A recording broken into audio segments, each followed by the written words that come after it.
सत गुरुदेव जी की जय। बंदी छोड़ पुष्प कोई साहब की जय। बंदी छोड़ गरीबदास जी महाराज की जय। स्वामी रामदेवानंद जी दादा गुरु महाराज की जय। बंदी छोड़ पूर्ण ब्रह्म पूर्ण परमेश्वर सतगुरु संत रामपाल जी महाराज की जय। परमात्मा क्षय प्यारी आत्मा कानपुर श्री रामचंद्र दास की औसत साहेब। भगत भाइयों, अभी हमारे भाई बहन सब जुड़ने वाले हैं, तब तक मंगलाचरण कर लेते हैं। सतगुरुदेव की जय हो।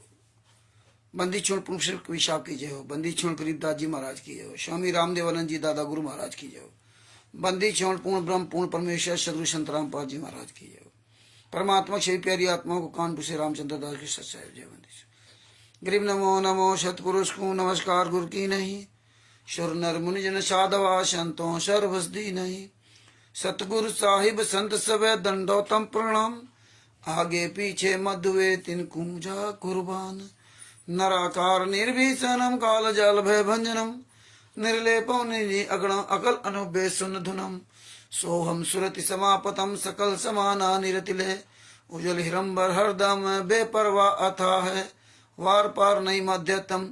गरीब जो सुमृत सिद्ध होई। गणनायक गलताना करो अनुग्रह सोई। पारस पद परवाना। आदि गणेश मनाऊं गणनायक देवन देवा। चरण कमल लाऊं आदि अंत करूं सेवा।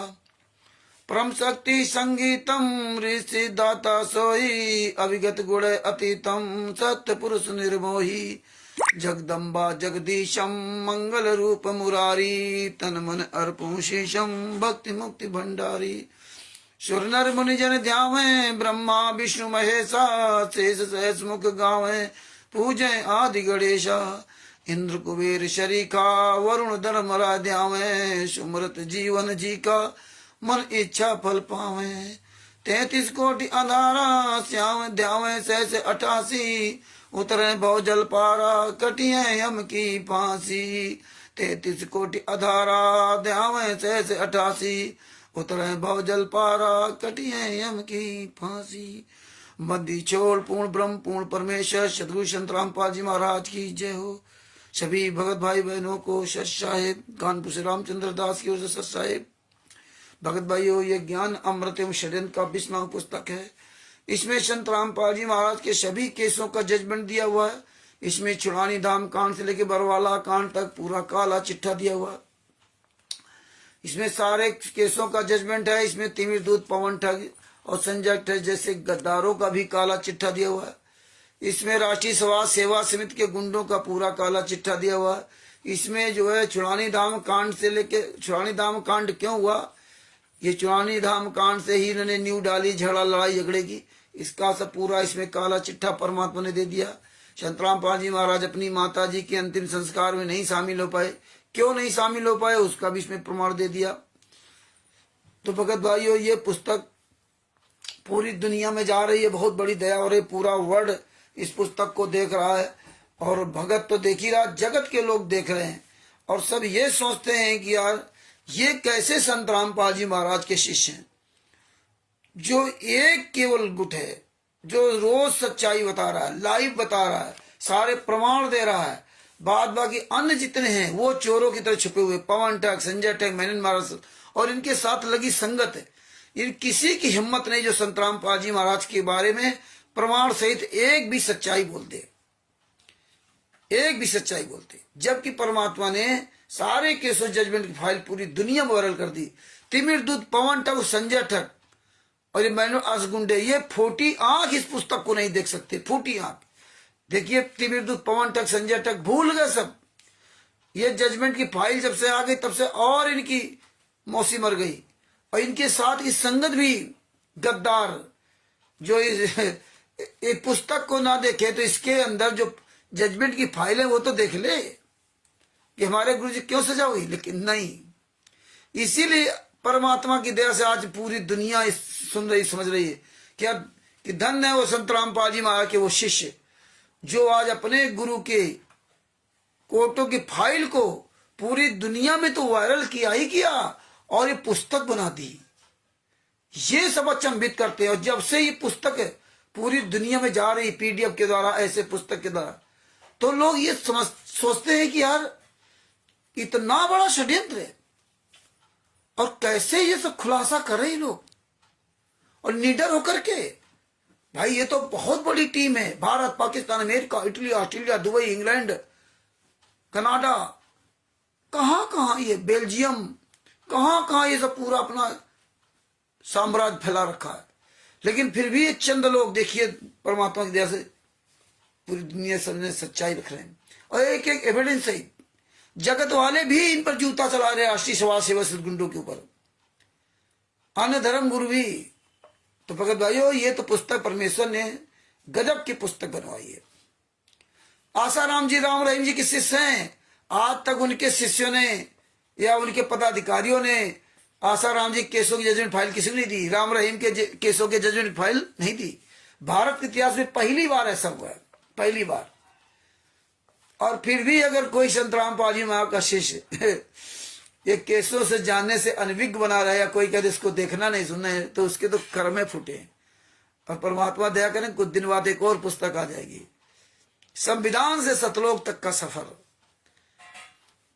और इनकी ऐसी तैसी हो जाएगी। तो भगत भाइयों, आज का दिन आप सबको याद है। आज का दिन जो है बहुत दुखद दिन है, और आज के दिन की वजह से आज हमारे सतगुरुदेव संत रामपाल जी महाराज हिसार जेल में 10 साल से यातना सह रहे हैं। निर्दोष संत रामपाल जी महाराज, और दोषी बाहर घूम रहे हैं। राष्ट्रीय समाज सेवा समिति गुंडे बाहर मौज कर रहे हैं, देखिए। और ये गुंडे, जब तक संत रामपाल जी महाराज को सजा नहीं हुई, तब तक तो ये गुंडे मच्छर नहीं गिरेंगे। हाँ, जब तक संत रामपाल जी महाराज को सजा नहीं हुई, तब तक तो ये दुनिया कुकर्म करते रहे, और संगत कुकर्मों का भरपूर सहयोग करती रही।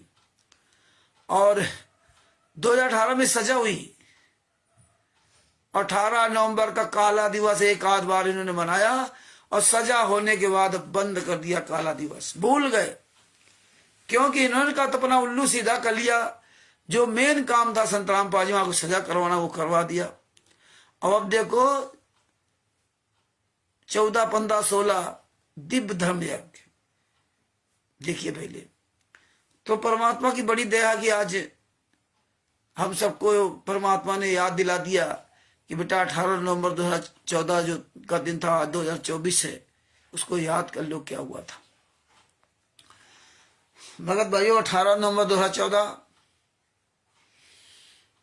का कांड क्यों हुआ, तो हमें इसकी जड़ से जाना पड़ेगा। जड़ से जाना पड़ेगा, तब हमें बातें सारी समझ में आएंगी। और परमात्मा तो कहते तू डाल डाल में पात पात, इन्हीं के गंदे मुख से परमात्मा सारे एविडेंस निकलवा देता है।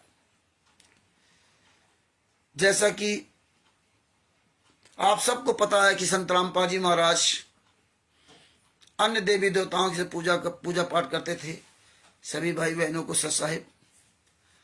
और ये लिंक जो है अधिक से अधिक शेयर करते रहें, ग्रुपों में बार बार शेयर करते रहें।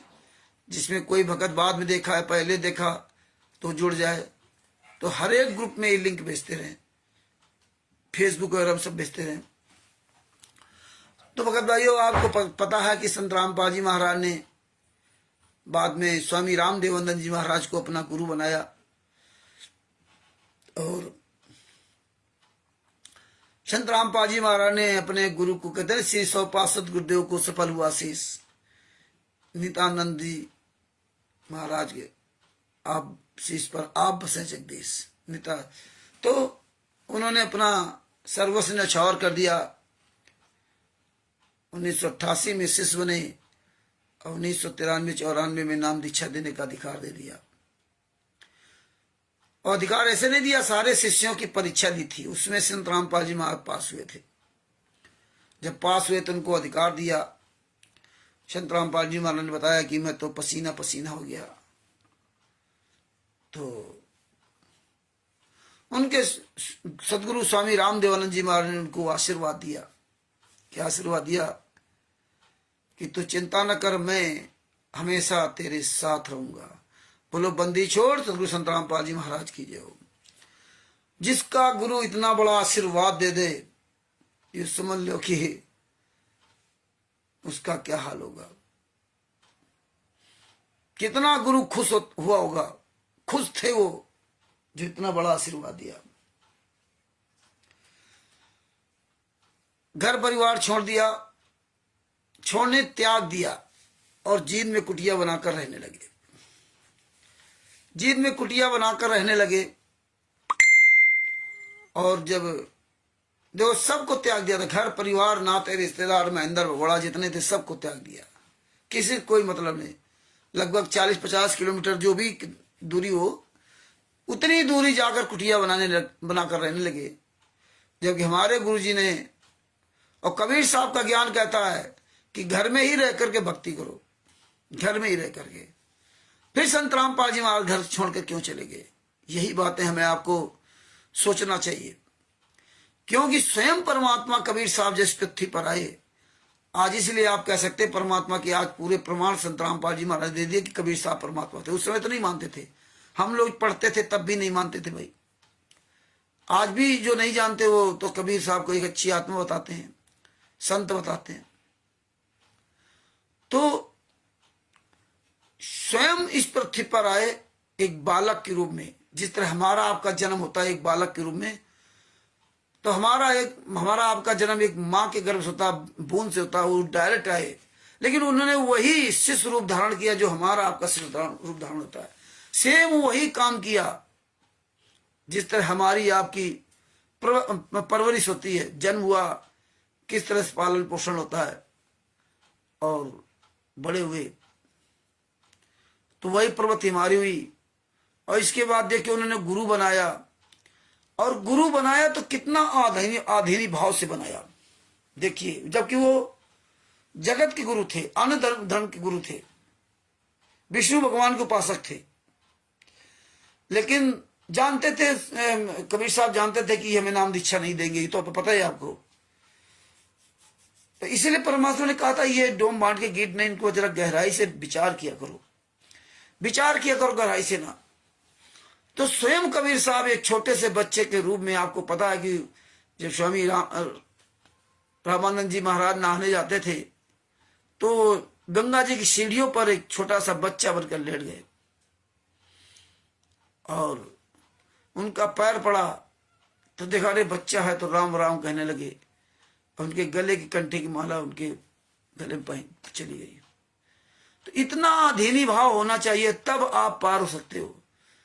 स्वयं कबीर साहब इस पृथ्वी पर आकर के गुरु को कितनी बड़ी महिमा दी, उनके पैरों के नीचे लेट गए वहां पर, यानी कि जान न पाए और पैर के नीचे लेट गए। बताइए, और आप क्या कर रहे हो? अपने गुरु को जेल में डाल करके माला जाप कर रहे हो, माला जाप कर रहे हो। 18/9/2014 का कांड भूल गए, 16-17 अक्टूबर 2018 को जो सजा हुई थी भूल गए, 30 से 35 दिन तक हमारे गुरु रिमांड में दिया, भूल गए। काले कमांडो पूरे भारत में, पूरे वर्ल्ड में शायद ऐसी घटना नहीं होगी संत के नाम से ना, जो इन काले कमांडो ने जो किया। एक तत्वदर्शी संत के शिष्यों ने इतने नीच काम किए कि एक कोई जगत का भी गुरु के नीच काम नहीं किए होंगे। और अपने आप को कहते हैं कि मुझे ये ज्ञान, मुझे ये ज्ञान, ये डिबेट वीडियो, वो डिबेट वीडियो। तो स्वयं कबीर साहब जी ने मुंह बोले माता पिता और 2 बालक, कमाल और कमाली, मतलब 4। अय जी पूरी हमारी आपकी वही विधि दिखाई, वो परमात्मा थे, फिर भी उन्होंने वही विधि इस संसार में आकर के कैसे भक्ति करना, कैसे पार होना है, पूरी विधि उन्होंने समझाई 120 साल तक। लेकिन हमारे आपके आज भी उस विधि का एक भी शब्द हमारे आपके फर्क नहीं पड़ता।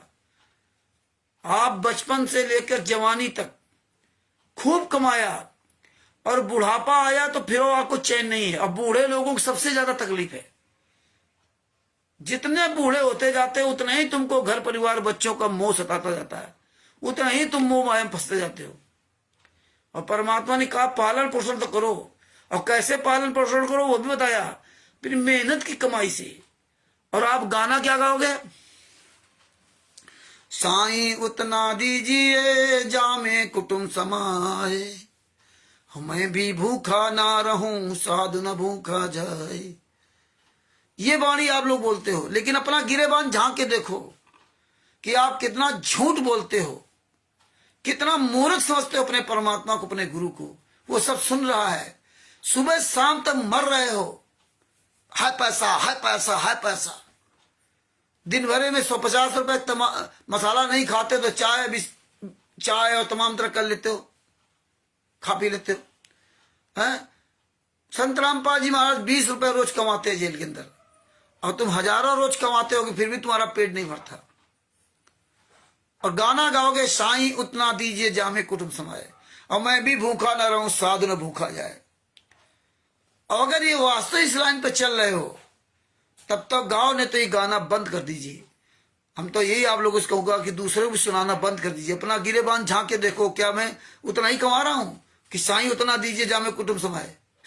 वो नहीं कर रहे हो, वो नहीं कर रहे हो, ना हम कर रहे हो, ना आप कर रहे हो। और नहीं कर रहे हो तो कैसे पार होगे भगत जी? तो पूरी विधि उन्होंने समझाई, और हम उनके वंशज। आज हमारे सतगुरु संत रामपाल जी महाराज ने अपना घर त्याग दिया। संत रामपाल जी महाराज दूसरे की बुराई करते हैं, बुराई क्या मतलब सही बात बताते हैं, लेकिन लोगों को बुराई लगती है कि घर त्याग के जंगल में चले गए, लौट के फिर तुम्हें घर आना। लेकिन उन्होंने अपना घर त्याग करके ना रहे, तो घर में है, लेकिन कुटिया बना के दूसरे को रहे, लेकिन अपना घर त्याग दिया।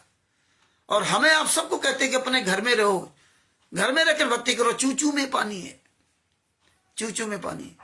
तो ये सब भगत जी बहुत गहराई से समझो, तभी पार हो पाओगे, वरना पार होना बहुत मुश्किल है। गाना गाने से काम नहीं चलेगा। परमात्मा बढ़िया, उनका कारोबार चलने लगा। कारोबार क्या मतलब, भगत समाज सब जुड़ने लगे, सच्चाई फैलने लगी। कुछ लोगों को लाभ हुआ तो उन्होंने करौथा में आश्रम बना दिया। आश्रम बना दिया तब गुरु जी से कहते हैं कि चलो महाराज, करौथा में जो है आश्रम में एक छोटा सा आश्रम बना दिया है, वहीं पे आप चलो। तो भगत भाइयों, परमात्मा दिया, इसमें तो सृष्टि मतलब सब परमात्मा ने लिखवाई दिया है, सदभूषण जी ने। लेकिन करौथा कांड के बाद ये पुस्तक ने निकाली थी, करौथा कांड का रहस्य। ये आप पुस्तक गूगल से डाउनलोड कर सकते हो अगर आपके पास ना हो। मुझे तो परमात्मा ने किसी भगत के द्वारा दिलवाई थी, ये 2006 पुस्तक। हम तो उसमें नाम दीक्षा कहाँ लिए थे। तो इसमें देखिए, करौथा कांड का रहस्य नामक पुस्तक जो है, इसमें जो बंदी छोड़ भक्ति मुक्ति ट्रस्ट लिखा हुआ है। जितनी पहले पुस्तकें सब में बंदी छोड़ भक्ति मुक्ति ट्रस्ट।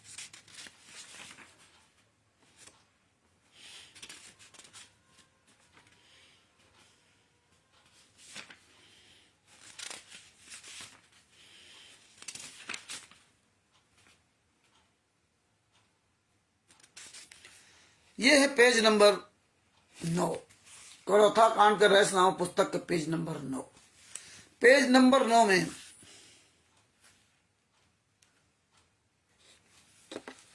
सबसे नीचे वाले चैप्टर में क्या लिखा है? सन 1999 में शिष्यों ने सदगुरु संत रामपाल जी से प्रार्थना की कि वे अपना अलग से आश्रम बनाएं,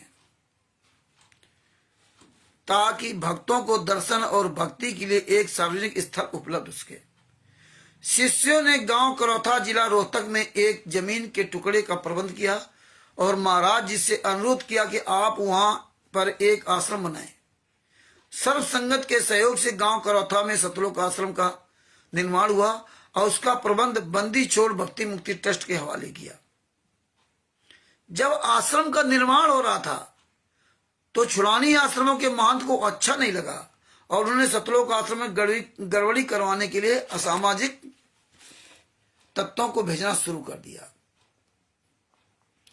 ये सब इन्होंने बहुत इसमें सब लपेट लपेट करके लिखा इन्होंने। और पेज नंबर 11 पे लिखा इन्होंने,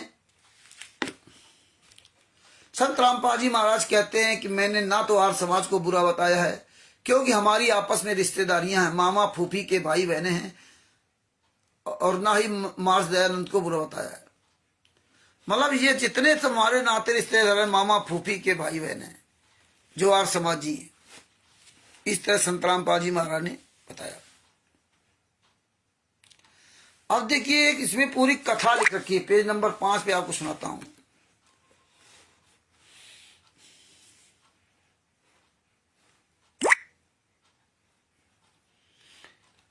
इसमें लिखा है कि एक व्यक्ति बोला कि गलती तो आश्रम वालों की है, कि यह थी गलती तो आश्रम वालों की यह थी कि उन्होंने छुड़ानी वाले बाबा के आश्रम वालों के साथ मारपीट की थी। छुड़ानी में संत रामपाल जी महाराज के जो गुरु भाई था कोई, उसने संत रामपाल जी महाराज पर एक पुस्तक लिखी थी, शैतान बना भगवान, इस तरह कोई पुस्तक लिखी थी। कोई सुरेश कुछ नाम था, इसमें मुझे याद नहीं।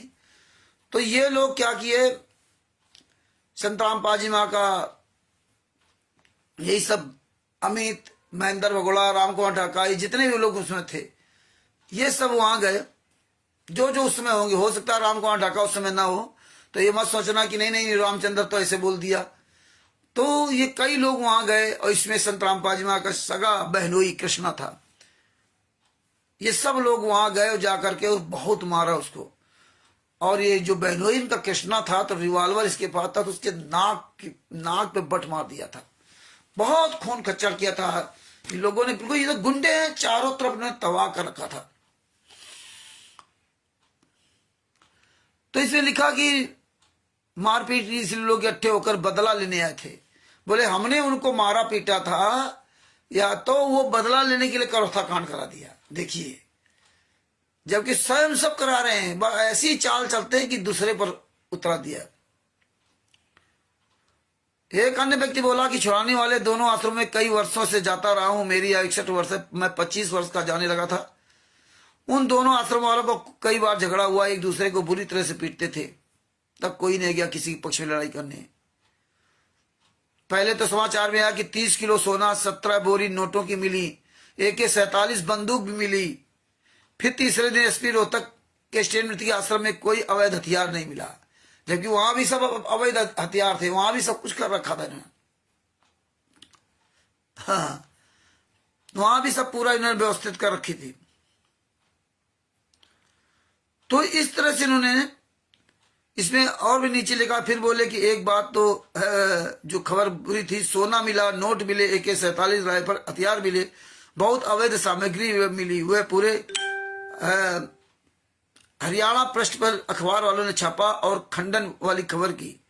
कुछ नहीं मिला, वह केवल रोहतक वाले अखबार में छापे। अखबार वाले भी डांडी मार गया, अर्थात पक्षपात किया। यह सब राजनीति का प्रभाव था।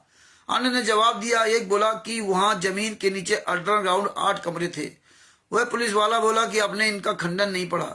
दूसरा बोला कि पढ़ा तो था। अन्य ने कहा कि मैं 25 वर्ष छुड़ानी से जाता रहा हूं। इस तरह से इन्होंने तमाम, इसमें जो है AC लगा था, क्या क्या चीजें सब वहां मिली। तो इन्होंने करौथा कांड में भी कोई कसर नहीं रखी। ये पुस्तक आप पूरी पढ़ोगे, बहुत इसमें कुछ आपको समझने मिलेगा। और ऐसे हम आपको पूरी पुस्तक के बारे में अगर बताएंगे तो बहुत लंबा समय लग जाएगा। तो भगत भाइयों, इन्होंने इसमें लिखा कि टिप्पणी ये भी बिल्कुल झूठी है। ये पेज नंबर 47 है। बिल्कुल झूठी कि संत जी एक रईसी के नशे में डूबे हुए थे, क्योंकि एक तरफ रईसी तो दूसरी तरफ कर्जवान होना, ये सब आपस में मेल नहीं खाता। क्योंकि रईसी के लिए संत रामपाल जी महाराज के बैंकों के खाते पुलिस प्रशासन ने चेक कर लिए, जिनमें लगभग 2.25 लाख रुपए की नकदी मिली है। इसके अलावा ना तो कोई कारोबार मिला और ना ही कोई कुबेर का खजाना मिला। इसमें लिखा है कि टिप्पणी यह खबर भी बिल्कुल गलत है और झूठी है कि संत रामपाल जी महाराज का ट्रांसपोर्ट तो क्या किसी प्रकार का कोई कारोबार नहीं है, जिसकी जांच पुलिस प्रशासन ने भी अच्छी तरह कर ली और आगे भी कभी भी कर सकती है। लेकिन कम से कम बिना जांच के ही निराधार खबर छापने लगे। और ऐसे जनता के साथ खिलवाड़ हो रहा। पूना में सतगुरु रामपाल जी महाराज का एक शिष्य है जिसका ट्रांसपोर्ट का कारोबार है। अब यदि शिष्य की ट्रांसपोर्ट को ही संत जी का ट्रांसपोर्ट बोलते हैं तो फिर ऐसे भगत भी हैं जिनकी एक छोटी सी दुकान ही थी और उसका दुकान को ही सरासी तत्व ने 11-12 जुलाई 2006 को आग लगाकर जला दी। अच्छा हुआ कि ये खबर नहीं आई कि जो दुकानें जली हैं हो सकता है उनमें संत जी का हिस्सा हो। और ये बात सही है, 1000 ट्रक चल रहे हैं अंजू मंजू के नाम मुंबई में, 1000 ट्रक। और उसका जो इसमें मुझे नाम नहीं आ रहा है, पूना में है। हमने उसको फोन भी किया था लेकिन बात नहीं करता। ये सही बात है, 1000 ट्रक चल रहे हैं। ये जो भी लगते हैं घुमा फिरा के लगते हैं, लेकिन परमात्मा सब सच्चाई उगलवा देते हैं क्योंकि उनको पता है कि जान तो सब गए हैं। तो ऐसे ही इसको घुमा फिरा के लिखो कि लोग सही को झूठ मान लें।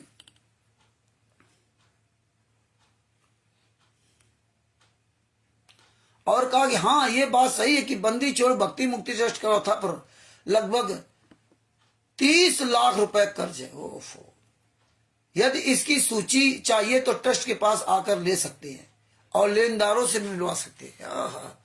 बताइए, आश्रम बनाने में और आश्रम चल रहा है, वहां 30 लाख रुपए कर्जा भी हो गया। और बोले हम तुम्हारी औकात होती तो इसमें दे देते वो सूची। तुम तो कभी भी ट्रस्ट का लेखा जोखा भी नहीं देते थे जो साल भर में आप उसका जो है पूरा जो लेखा जोखा सरकार को पेश करते हो, वो भी नहीं दे सकते, वो भी नहीं दे सकते।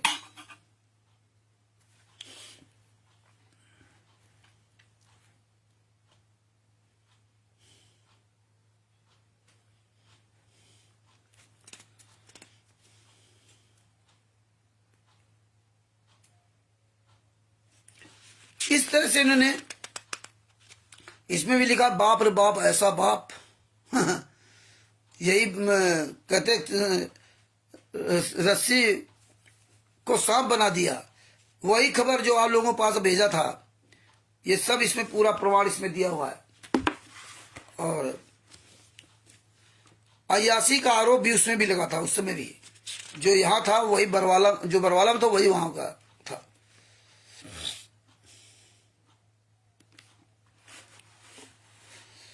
मिथ्या आरोप बलात्कार हुई औरतों को दूध में स्नान करवाकर शुद्ध किया जाता था।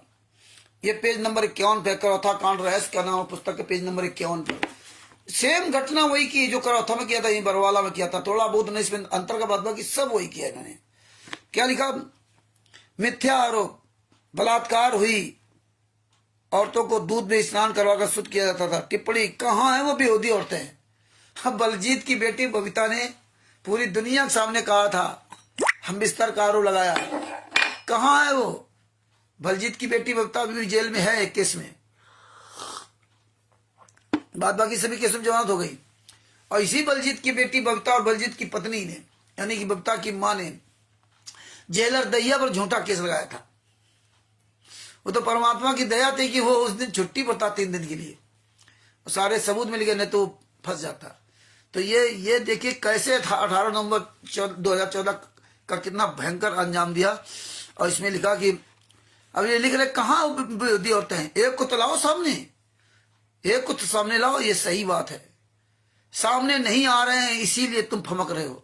18 नवंबर 2014 के बरवाला कांड में भी जिन महिलाओं को नग्न करके कमरे में बंद किया था, वो कहाँ महिलाएं चली गईं? जिन महिलाओं को और बूढ़े बुजुर्गों को गेट के बाहर ढाल बना करके बैठा रखा था, वो महिलाएं कहाँ चली गईं? कहाँ चली गई महिलाएं? जो बरवाला आश्रम के अंदर लोग थे, जब इन्होंने अफवाह उड़ाई थी संत रामपाल जी महाराज ने शरीर छोड़ दिया, तो भगत कहाँ चले गए? वो क्यों नहीं आवाज उठा रहे? तुम्हारा मुंह बंद होना, तुम्हारी बुजदली की वजह से आज ये घटना दोबारा फिर दोहराई गई 18 2014 का। इसीलिए आज भी देख लीजिए लाखों संगत गूंगी बहरी अंधी बन के जा रही, वही लोग सबसे बड़े दोषी 18 नवंबर 2014 के पहले वाले। और ये तो 2006 वाले जो कांड देखे थे, ये सब कहां मर गए? ये क्यों नहीं पब्लिक को बताते हैं? लेकिन यही लोग सबसे ज्यादा वहां जा करके पैसा दे करके कर रहे हैं। झूठे आरोप लगाए थे, परंतु सांच को आंच नहीं होती। यदि सोने पर कीचड़ डाल दिया जाए तो उसकी कीमत नहीं घटती। संत रामपाल जी महाराज निर्दोष हैं तथा सतलोक आश्रम में जाने वाले श्रद्धालु आज भी अडिग है और रहेंगे। बताइए भगत भाइयों, ये सब है कि आप सब लोगों को ये सब सोचना चाहिए। इन सभी पहलुओं पर नजर डालते हुए ये पेज नंबर है 55, नजर डालते हुए देखा जाए तो यह प्रतीत होता है कि ये एक धार्मिक रजिस्टर्ड संस्था बंदी छोड़ भक्ति मुक्ति ट्रस्ट रजिस्ट्रेशन नंबर 3955 की वसंत रामपाल जी महाराज की ख्याति को धूमिल करने के कुटित प्रयास के तहत एक बहुत बड़ा षड्यंत्र रचा गया।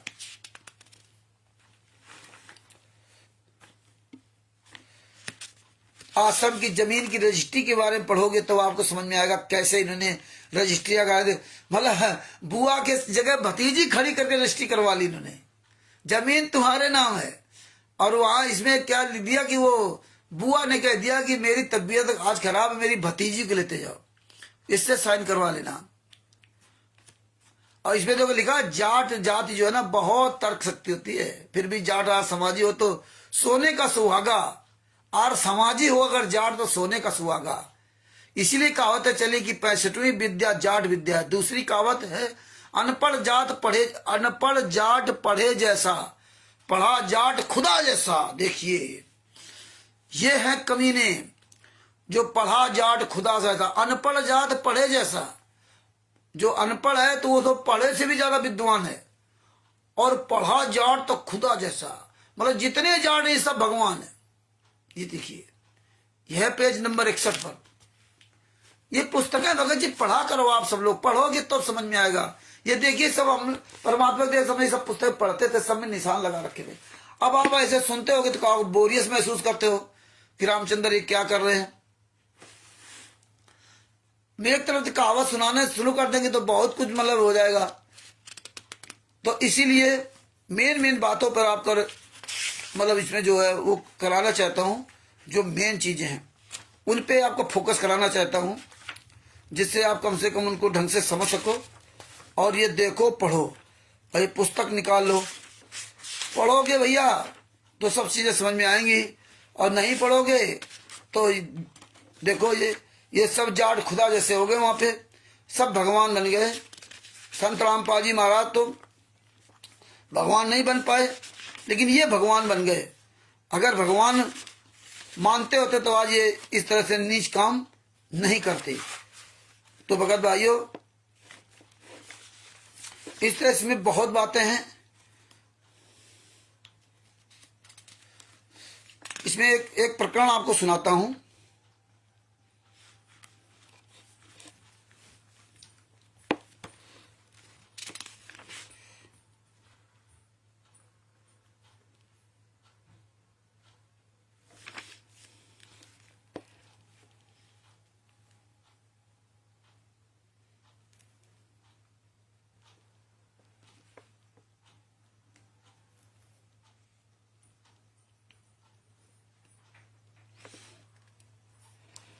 इसमें लिखा कि इन्होंने एक कहानी लिखी तमाम संत रामपाल जी महाराज पर, जो हम बिस्तर का आरोप, बलात्कार का आरोप, दुनिया का आरोप जो लगाया था, वहां भी इसी तरह आरोप लगाया था।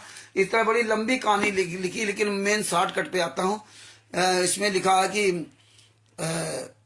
इन 3 अनुयायियों में से एक तो नाबालिग था। संत रामपाल जी की भक्ति के विषय में पुलिस अधीक्षक व उपायुक्त जज्जर को भी मिले, लेकिन उन्होंने भी कोई कार्रवाई नहीं की। उस बहन का पति बहुत शराब पीता था, फौज से सेवानिवृत्त था, पेंशन की शराब पी जाता था।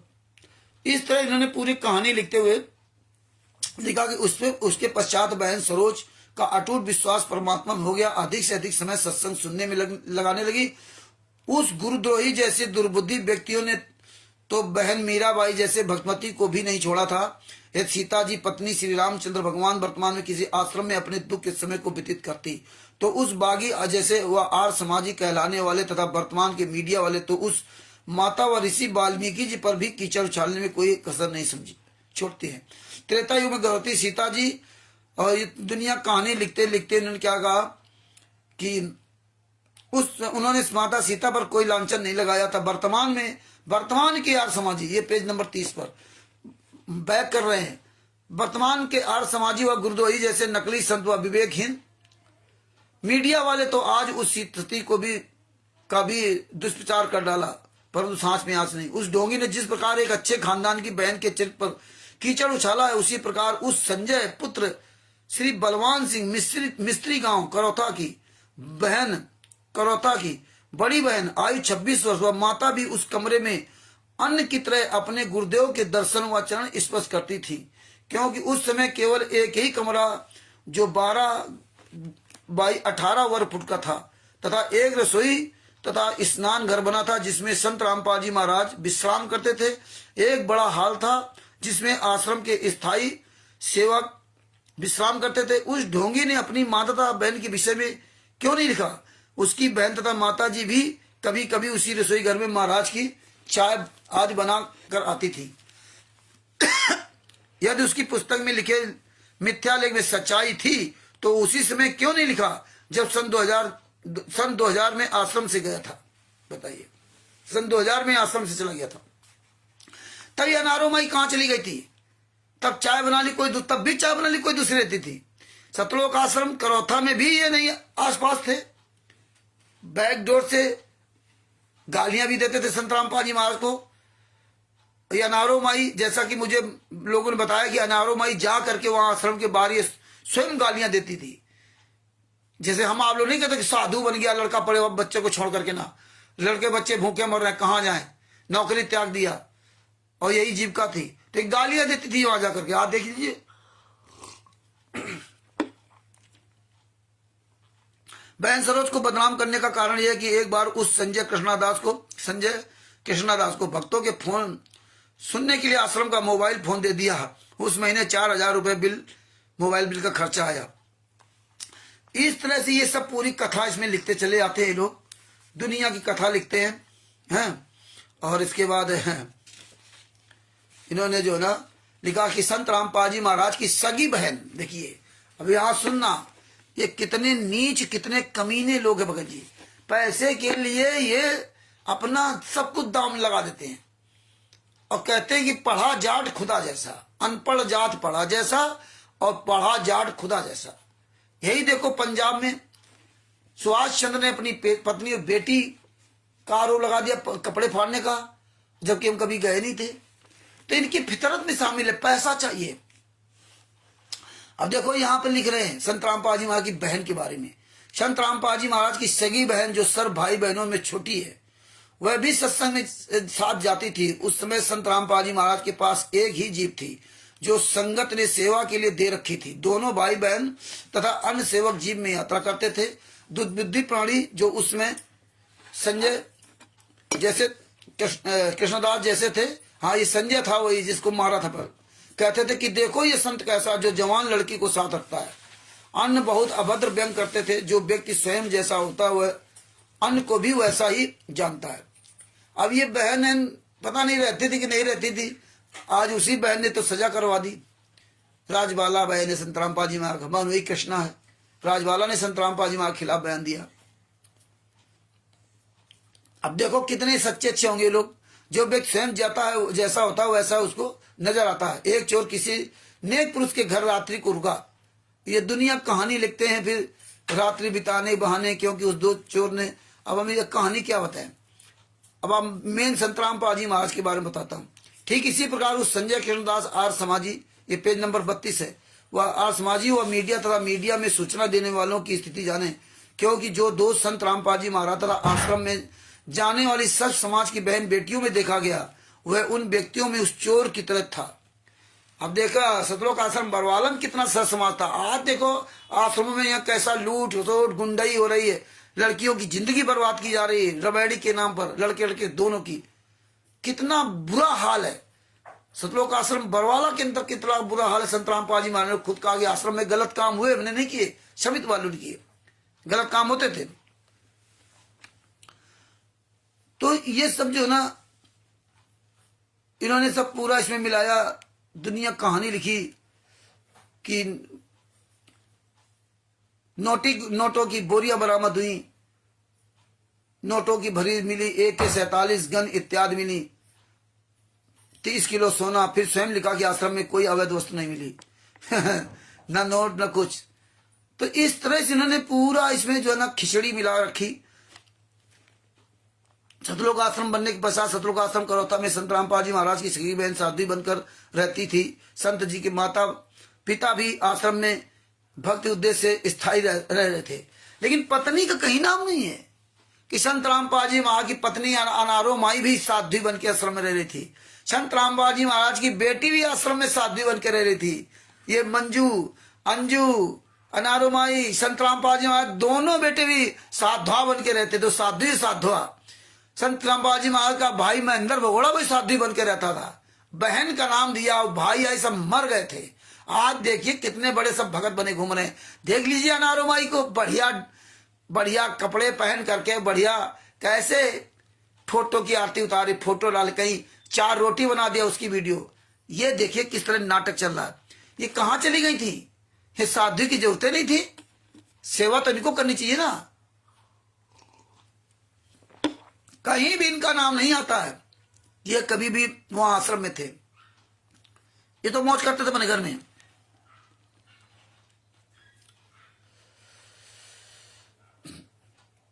वास्तविकता है कि वो ढोंगी केवल आश्रम का भूखा था, उसकी ये दाल नहीं गली। जिस महंत भगत राम जी को अब गुरु बनाकर आश्रम प्राप्त किया, उस संत भगत राम जी आश्रम की कोठी दयालदास छुड़ानी के विषय में कहा करता था, भगत राम तो प्रत्यक्ष राक्षस है। एक औरत के साथ भगत राम जी के अवैध संबंध थे। वह औरत उनके साथ आश्रम छुड़ानी में रहने का आग्रह करने लगी।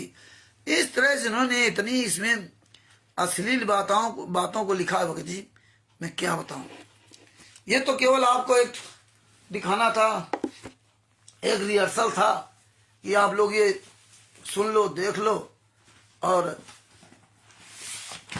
आपको कुछ अखबार की कटिंग भी सुनाता हूं, जो हमने अखबार भी सुरक्षित कर रखे थे, ये भी सुन लीजिए।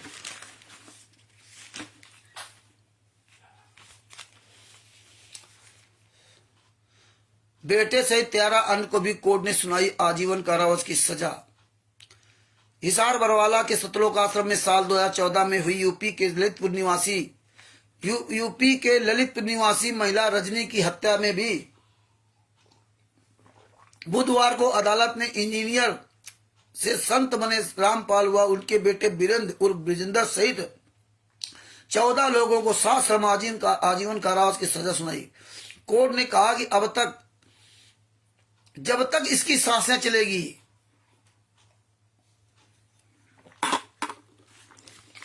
ये सब अखबार हम रख रखे, इसमें लिखा जब तक इनकी सांसें चलेगी। याद रख लीजिए अब लोग, हाँ ये याद रख लीजिए, ये खुशियां मत बनाइए। और जो मुंह में ताला लगा रखा ना, वो मुंह का ताला खोलिए, मुंह का ताला खोलिए। वरना 600 साल पहले भी कबीर साहब 120 साल तक रहे और चले गए, कुछ नहीं कर हुआ तुम्हारा। और अब भी आप मुंह पे ताला लगा रखे हो, अब भी आप बढ़िया नोट छाप रहे हो, दिन भर लगे हो, हाय माया हाय माया। तो सोच लो, सुन लो, ये अखबार ऐसे नहीं कि ऐसे दिखा रहा हूं। उनकी सांसें जब तक चलेंगी तब तक जेल में रहेंगे, तब तक सभी जेल में रहेंगे। सजा पाने वालों में एक महिला बबीता भी है, बलजीत की बेटी। अतिरिक्त जिला एवं सत्र न्यायाधीश देशराज चालिया की अदालत ने केस नंबर 430 के सभी दोषियों पर 2,05,000 रुपए का जुर्माना भी लगाया। जुर्माना नहीं देने पर इनकी संपत्ति जब्त करके वसूली की जाएगी। रामपाल और अन्य के वकील एपी सिंह ने कहा कि वे फैसले को कोर्ट में चुनौती देंगे। बता दें कि मंगलवार को ही कोर्ट ने हत्या के एक अन्य मामले में केस नंबर 429 में रामपाल व बेटे सहित 15 लोगों को उम्र कैद की सजा सुनाई थी। 429 में सजा सुनाई थी और इसमें एपी सिंह का नाम भी दे दिया कि एपी सिंह वकील है। देखिए ये हालात है भगत जी, किस तरह से एपी सिंह का नाम दे दिया गया, जिसका मोबाइल नंबर 9810368152, जबकि किसी भी केस में एपी सिंह नहीं है। 6 लोगों को दोनों केसों में सजा, रामपाल और उसके बेटे सहित 6 लोगों को हत्या के दोनों केसों में एक समान सजा मिली है। दोनों सजाएं एक साथ चलेंगी, लेकिन जुर्माना अलग अलग देना होगा। जिसे मानवता की चिंता नहीं, उस पर दया कैसे? जज ने कहा कि जिसे मानवता की चिंता नहीं है, उस पर दया कैसे? सुनो संत रामपाल जी महाराज के बाद जो आज परमात्मा परमात्मा चिल्ला रहे हैं। तथ्यों से साबित है कि रामपाल ने अन्य दोषियों के साथ मिलकर साजिश करके शिष्यों को भी नहीं छोड़ा। तथ्यों से साबित है कि अपने शिष्यों को भी नहीं छोड़ा। जो मानवता की चिंता नहीं करता, ना ही उसकी प्रकृति में दया है। अब बताइए, ना ही उसकी प्रकृति में दया है, वह किसी भी दया के लायक नहीं है। जिसके अंदर दया नहीं, वो दया के लायक नहीं है। अभियुक्तों के बर्बरता पूर्वक कृत्य के लिए सजा देता हूं देशराज चालिया। अब आप समझ लीजिए, बैठे रहो मुंह पर ताला लगाए, जपते रहो प्रथम मंत्र दूसरा मंत्र सार नाम। ऐसे देशराज चालिया जी ने हमारे गुरु जी कहा है, क्योंकि ऐसे आचरण दिखाए गए हैं। और आप कहते जेल से ऑडियो आ रही है, वीडियो आ रही है। ये कब तक अपने आप को धोखा देते रहोगे? एक ये अखबार है अमर उजाला, 12 अक्टूबर 2018। हिसार हिंसा में रामपाल हत्या का दोषी करार, 2 मामलों में 22 सहयोगी भी दोषी। 16-17 अक्टूबर को सजा सुनाई जाएगी। वही जो मरते दिन तक आजीवन कारावास की सजा, FIR नंबर 429-34 का। इसमें सुनिए, सब में अलग अलग चीज आपको सीखने मिलेगी, समझने मिलेगी, सुनने को मिलेगी। हिसार बरवाला सत्रों आश्रम हिंसा में विशेष अदालत ने 6 लोगों की हत्या के 2 मामलों में बृहस्पतिवार को रामपाल समेत 23 लोगों को दोषी करार दिया। अतिरिक्त जिला व सत्र न्यायाधीश DR चालिया की कोर्ट दोषियों की हत्या व आपराधिक षड्यंत्र के लिए 16-17 अक्टूबर को सजा सुनाएगी। पहला मामला 4 महिलाओं और 1 बच्चे, दूसरा मामला 1 महिला की मौत का है। रामपाल को हिसार की सेंट्रल जेल से स्पेशल कोर्ट लाया गया। सुनवाई के दौरान वह 21 मिनट तक सिर झुकाए खड़ा रहा। 21 मिनट तक सिर झुकाया खड़ा रहा। हमें आपको चुल्लू भर पानी डूब के मर जाना चाहिए, है जिसने हम आप सबको सीना तान करके सर सीधा करके जीना सिखाया। आज वो 21 मिनट तक जेल के सामने, कोर्ट के सामने सर झुकाए खड़ा रहा। किसने सर झुकाया? हम आप जैसे गद्दारों ने सर झुकाया। और आज भी हम आप लोग चुपचाप घरों में बैठे हुए, मुंह पे ताला लगा रखा हो, बोलने की हिम्मत नहीं। अगर कोई आंदोलनकारी बोलता ना, तो टांग खींचने वाले सब आ जाएंगे, अकल बताने वाले सब आ जाएंगे। लेकिन अपने गुरु के लिए बोलने के लिए मुंह नहीं खुल रहा। सब कुछ जानते हैं, किताब सामने होगी, हमें बोलना नहीं आता। मर जाओ चुल्लू भर पानी डूब करके। केवल बोलना मुश्किल है। अरे तुम्हें हथियार को थोड़ी चलाना, तुम मुंह से बोल नहीं सकते।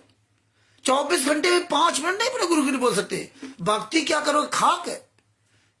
मतलब हम कई लोगों को सुना कि अब नित्यनेम करना भगत जी, नित्यनेम कर रहे थे, शाम को रामायणी संध्या आरती कर रहे थे, दोपहर में रामायणी कर रहे थे, संध्या आरती कर रहे थे भगत जी, इसलिए फोन नहीं उठाया।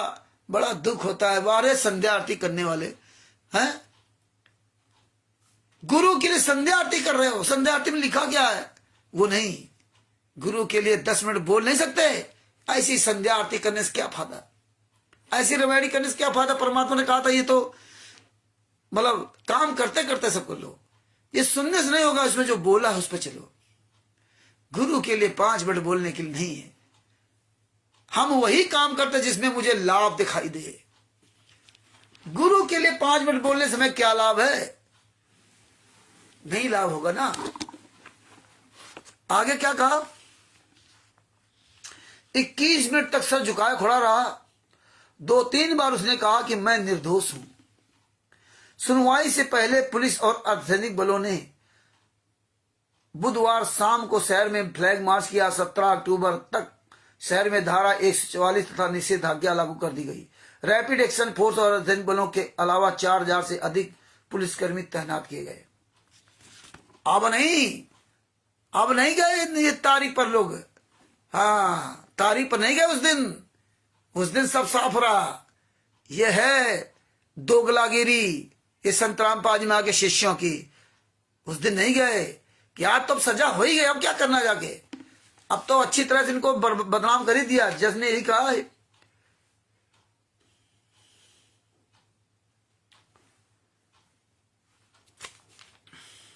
सतलोक आश्रम हिंसा में नवंबर 2014 में 6 की हुई थी मौत। 3 साल 10 माह 22 दिन चला मामला, 136 दिन हुई सुनवाई। 3 साल 10 माह 22 दिन तक इस मामला चला, 136 दिन सुनवाई हुई। मतलब 30 जोड़ लो, 3 त्रिका 9, 3 चौक 12, 3 18, 53 15, मतलब मात्र लगभग 136 दिन, 3 साल में 136 दिन। तो इसमें लिखा देशद्रोह मामले में सुनवाई 19 को। रामपाल व अन्य आरोपियों पर देशद्रोह, सरकारी काम में बाधा पहुंचाने, हत्या के 2 मामले समेत 6 केस दर्ज है। सरकारी काम में बाधा पहुंचाने के आरोप में रामपाल बरी हो चुका है। देशद्रोह के मामले में 937 आरोपी हैं, जिस पर सीजीएम कोर्ट में सुनवाई चल रही है। अगली सुनवाई 19 अक्टूबर को होगी। आर्य समाज पर टिप्पणी के कारण हुआ था विवाद। रोहतक के पास करौता आश्रम में रामपाल की आर्य समाज पर टिप्पणी के कारण 12 जुलाई 2014 को विवाद हो गया था। 12 जुलाई 2014 को, ध्यान रखिए, इसमें 3 की मौत हो गई थी। केस की सुनवाई के दौरान 14 जुलाई 2014 को रामपाल को हिसार कोर्ट लाया गया। समर्थकों ने कोर्ट को घेर लिया, वकीलों को अंदर नहीं जाने दिया। वकील कोर्ट चले गए। 2 बार समन पर भी रामपाल पेश नहीं हुआ। 5 नवंबर 2014 को वारंट जारी हुआ। 14 नवंबर 2014 को बरवाला आश्रम में हजारों समर्थकों ने पुलिस पर पेट्रोल बम व पत्थर फेंके। 19 नवंबर को रामपाल और उसके सहयोगियों को गिरफ्तार किया गया। इसमें 5 महिलाओं और 1 मासूम बच्चे की हत्या हो गई। 12 जुलाई 2014 का इन गुंडों ने विवाद किया। कहां पर? अब आप सोचिए, ये दोबारा ये कांड क्यों हुआ? 12 जुलाई 2014 को उन्होंने रोहतक में वहां कांड किया, और जब कांड किया तब संत रामपाल जी महाराज की जो ना हाजिरी माफी कैंसिल की कि अब आप जो ना हिसार कोर्ट में आएंगे। तो 14 जुलाई 2014 को इन्होंने पूरा हिसार कोर्ट को हाईजेक कर लिया।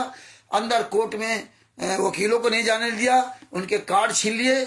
बहुत नीच काम किया। मतलब अच्छी तरह संत रामपाल जी महाराज को इन्होंने पूरी तरह से बदनाम कर दिया, और संत रामपाल जी महाराज को इन्होंने कहीं का नहीं छोड़ा। और हम आप लोग जो है ना आज भी उस बात पर ध्यान नहीं देते हैं। तो भगत भाइयों, आगे देखो, इसमें लिखा है संत रामपाल जी महाराज, पेज नंबर 9 पर, उसी का थोड़ा बचा हुआ।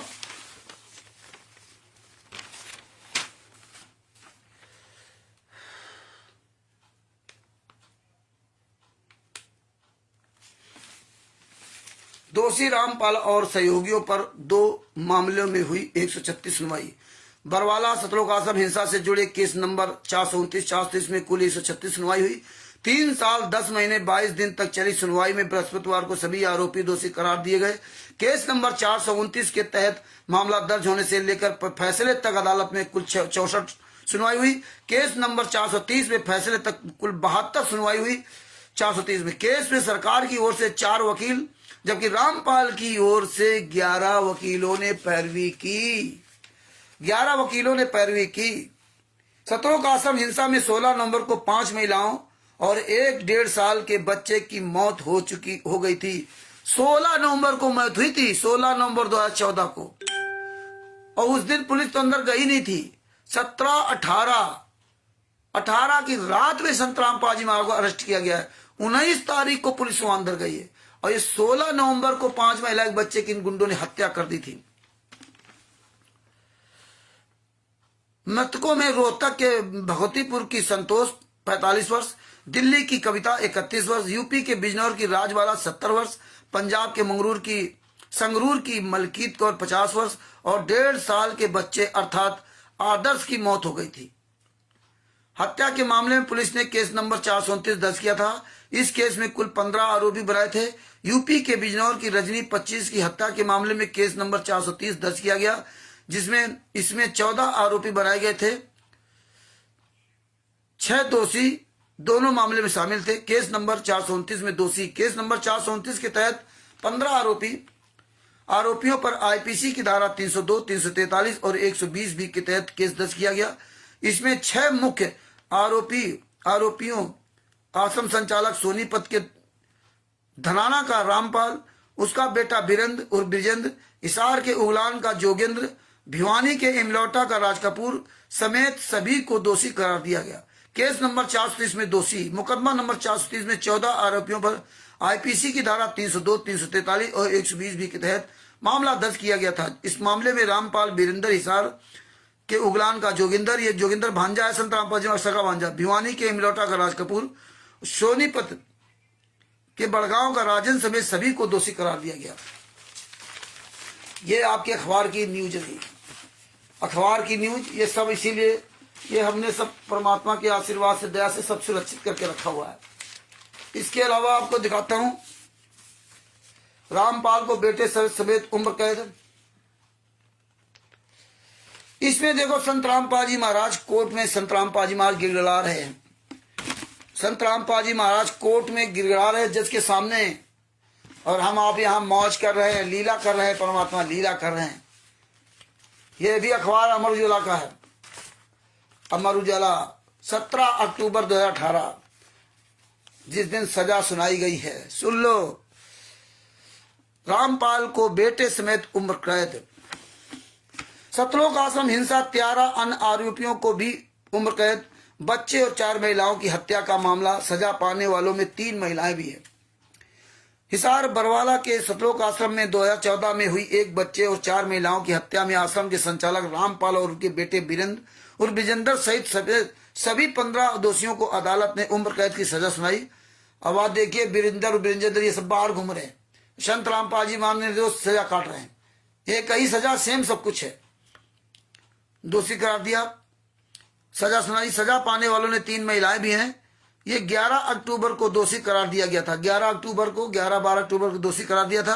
अतिरिक्त सत्र न्यायाधीश देशराज चालिया की कोर्ट ने मंगलवार को दोषियों पर 3 धाराओं में 2.5 लाख रुपए का जुर्माना भी लगाया। अलग अलग धाराओं में सुनाई गई सजाएं एक साथ चलेंगी। 64 बार हुई सुनवाई। केस नंबर 429 में 3 साल 10 माह और 22 दिन चली सुनवाई में 64 बार सुनवाई हुई। 11 वकीलों ने की रामपाल की पैरवी। रामपाल ने 3 बार जमानत याचिका लगाई, जो हर बार खारिज हो गई। देखिए, ये लोग लगाते रहे जमानत याचिका और खारिज करवाते रहे। इनकी सबकी जमानत हो गई, संत रामपाल जी भाई जमानत नहीं। आगे क्या लिखा? सभी दोषियों को धारा 302 और 120 में उम्र कैद और 1-1 लाख रुपए का जुर्माना। धारा 343 में 2 वर्ष जेल और 5-5 हजार रुपए का जुर्माना। सभी सजाएं एक साथ चलेंगी, ये लगाया। कोर्ट की अमाना पर 19 नवंबर 2014 को पुलिस रामपाल को गिरफ्तार करने आश्रम पहुंची तो समर्थकों ने विरोध किया। हिंसा में बच्चे व 4 महिलाओं की मौत हो गई का मामला है। रामपाल ने कहा, क्या कहा आप सुनो। रामपाल ने कहा, कबीर भक्त हूं, सामाजिक कार्यकर्ता हूं, मुझ पर दया की जाए। संत रामपाल जी महाराज कोर्ट में दया की भीख मांग रहे जज से, और हम आप यहां पर लीला लीला चिल्ला रहे। लीला लीला चल रहा है, परमात्मा है, परमात्मा है। भगत जी, संत रामपाल जी महाराज ने बताया कि गुरु और परमात्मा, गुरु होता है, परमात्मा परमात्मा होता है। परमात्मा से मिलाने वाला पुल होता है गुरु। तो कबीर साहब आए थे शरीर, वो परमात्मा के, उसमें बहुत ज्यादा अव्यवस्था फैली हुई थी। हमें परमात्मा ने बहुत समझाया। और कबीर सागर सल्लात के पेज नंबर 79 या 81 में लिखा हुआ है, नौतम सुरति बूंद प्रकाशा। धनी धर्मदास जी से कहा था, धनी जी से कहा था कि परमात्मा आप जो है ना, हमारी 42 पीढ़ियां कैसे तरेंगी। तो उन्होंने कहा था कि तुझे तो अपनी 42 पीढ़ियों की चिंता है, मुझे तो पूरे सारी जीवात्माओं को उद्धार करने की चिंता है। तुम 8वीं सुरति हो, तुम 8वीं अच्छी आत्मा हो, लेकिन तुम डिसबैलेंस हो गए। तब उनका नाम शुद्ध करके परमात्मा ने जिंदा समाधि दी थी उनको, जिंदा समाधि। अब आज हम आप लोगों को कहा जाए जिंदा समाधि, तो नहीं जिंदा लोगे। जिंदा होकर के बोल नहीं पा रहे हो, मरे जा रहे हो, रात दिन कमाए बुढ़ापा में। अब वो बुढ़ापा में जिंदा समाधि लिए थे। आज आप सब लोग अपने अपने गिरफ्तार में झांक के देखो कि हम कितना अपने गुरु के लिए वफादार हैं। खुद आपको अपने से स्वयं निर्णय लीजिए। तो परमात्मा ने कहा, बताया कि देखिए मैंने नवी अच्छी आत्मा को छुपा रखा है, मेरी सतलोक में छुपा रखा है। और वो जो अच्छी आत्मा है वो नवोत्तम श्रुति बूंद प्रकाशा, वो जो नवी अच्छी आत्मा है उसका माता पिता के संयोग से जन्म होगा, बूंद से, माता पिता के संयोग से उसका जन्म होगा, वो बिंद होगा। फिर बिंद से जो सतगुरु बनाएगा तब वो बचन वाला पुत्र कहलाएगा। तो संत रामपाल जी महाराज बचन के पुत्र हैं। और पवन ठग जैसे लोग जीव के चटोरे स्वाद के लिए, पैसा लूटने के लिए, और जो वही भाषा पवन बोलता वही भाषा इस सब बोलने लगे। लीला कर रहे हैं, परमात्मा है, लीला कर रहे परमात्मा, इनकी सबकी साठ गांठ तीनों की। तो भगत भाइयों, परमात्मा संत रामपाल जी महाराज कह रहे, रामपाल ने कहा, कबीर भक्त हूं, सामाजिक कार्य करता हूं, मुझ पर दया की जाए। Court room live. फैसले से पहले रामपाल ने जज देसराज चालिया के सामने गिड़गिड़ाते हुए कहा, और सबने बताया था कि जैसे फैसला सुनाया गया वैसे संत रामपाल जी महाराज सर पकड़ के जमीन में बैठ गए थे हुए जी। अरे शास्त्रम मरते दम तक आजीवन कारावास की सजा है, जेल के ही अंदर तुम्हें मरना पड़ेगा, और तुम यहां लीला लीला चिल्ला रहे हो। जेल के अंदर ही शरीर छोड़ना पड़ेगा। गरीबदास जी महाराज ने 2 बार शरीर छोड़ा, यहां पे 7 शरीर नहीं गए गरीबदास जी महाराज कबीर साहब के अलावा कोई 7 शरीर नहीं गया। गरीबदास जी महाराज से लेकर स्वामी रामदेवानंद जी महाराज तक सब लोगों ने शरीर छोड़ा। और परमात्मा ने कहा, ना सतगुरु जननी जना, ना उसके माँ बाप, और 4 दाग में आता नहीं, ना वहां 3 होता। वो 4 दाग में नहीं आता जो सतगुरु होता है। तो अभी बताइए गरीबदास जी महाराज सतगुरु कहां हुए? कोई सतगुरु नहीं हुआ, न संत रामपाल जी महाराज हुए जो 4 दाग में आए। लेकिन ये बात है हम आपको समझते नहीं तो क्या करें। जो जीव आत्मा, जो आत्मा है, ये 4 दाग में नहीं आती। ये शरीर तो यहां रह जाएगा, लेकिन जब ये सब समझोगे तब समझ में आएगा। परमात्मा ने बताया, गिड़गिड़ाते हुआ कहा कि जज साहब, मैं कबीर भक्त हूं और सामाजिक कार्य करता हूं, गरीबों की मदद करता हूं, पेड़ पौधे लगवाता हूं, भ्रूण हत्या रोकने और दहेज रहित शादियां और नशा मुक्त समाज के लिए कार्य करता हूं। घटना के समय से बीमार था, आने जाने पर डॉक्टर की ओर से मनाही थी, मैंने किसी को नहीं उकसाया। जो कार्रवाई हुई वह पुलिस की तरफ से हुई, मेरे चरित्र पर कोई दाग नहीं है, ना ही मैं आदतन अपराधी हूं, इसलिए मुझ पर दया की जाए। क्योंकि संत रामपाल जी महाराज को तो ये लोग उल्टा उल्टा सब बताते थे ना, वहां इनके वकील भरते थे उल्टा जाकर के। जैसे हमारे खिलाफ FIR लिखवा दिया मलोट में, पंजाब में, और लेटर जेल से भेजा गया, जेल से लेटर भेजा गया संत रामपाल जी के साइन कि हमारे नाम से ये लोग पेट उगाही कर रहे हैं तो इनके खिलाफ कार्रवाई की जाए। और हमने किसी को भी दान पाठ पैसा लेना और सत्संग करने का अधिकार नहीं दे रखा। और हम तो वहां कभी कहे नहीं थे, ना तो हम सत्संग करते थे ना हम पैसा लेते। सत्संग तो ये लोग करवा रहे हैं, दान पाठ का पैसा ये ले रहे हैं। और या FIR लिखवाई तो अपनी पत्नी बेटे कपड़े फाड़ने का FIR लिखवाई, ये नहीं लिखवाई कि दान पाठ दशवांश का पैसा ले रहे थे।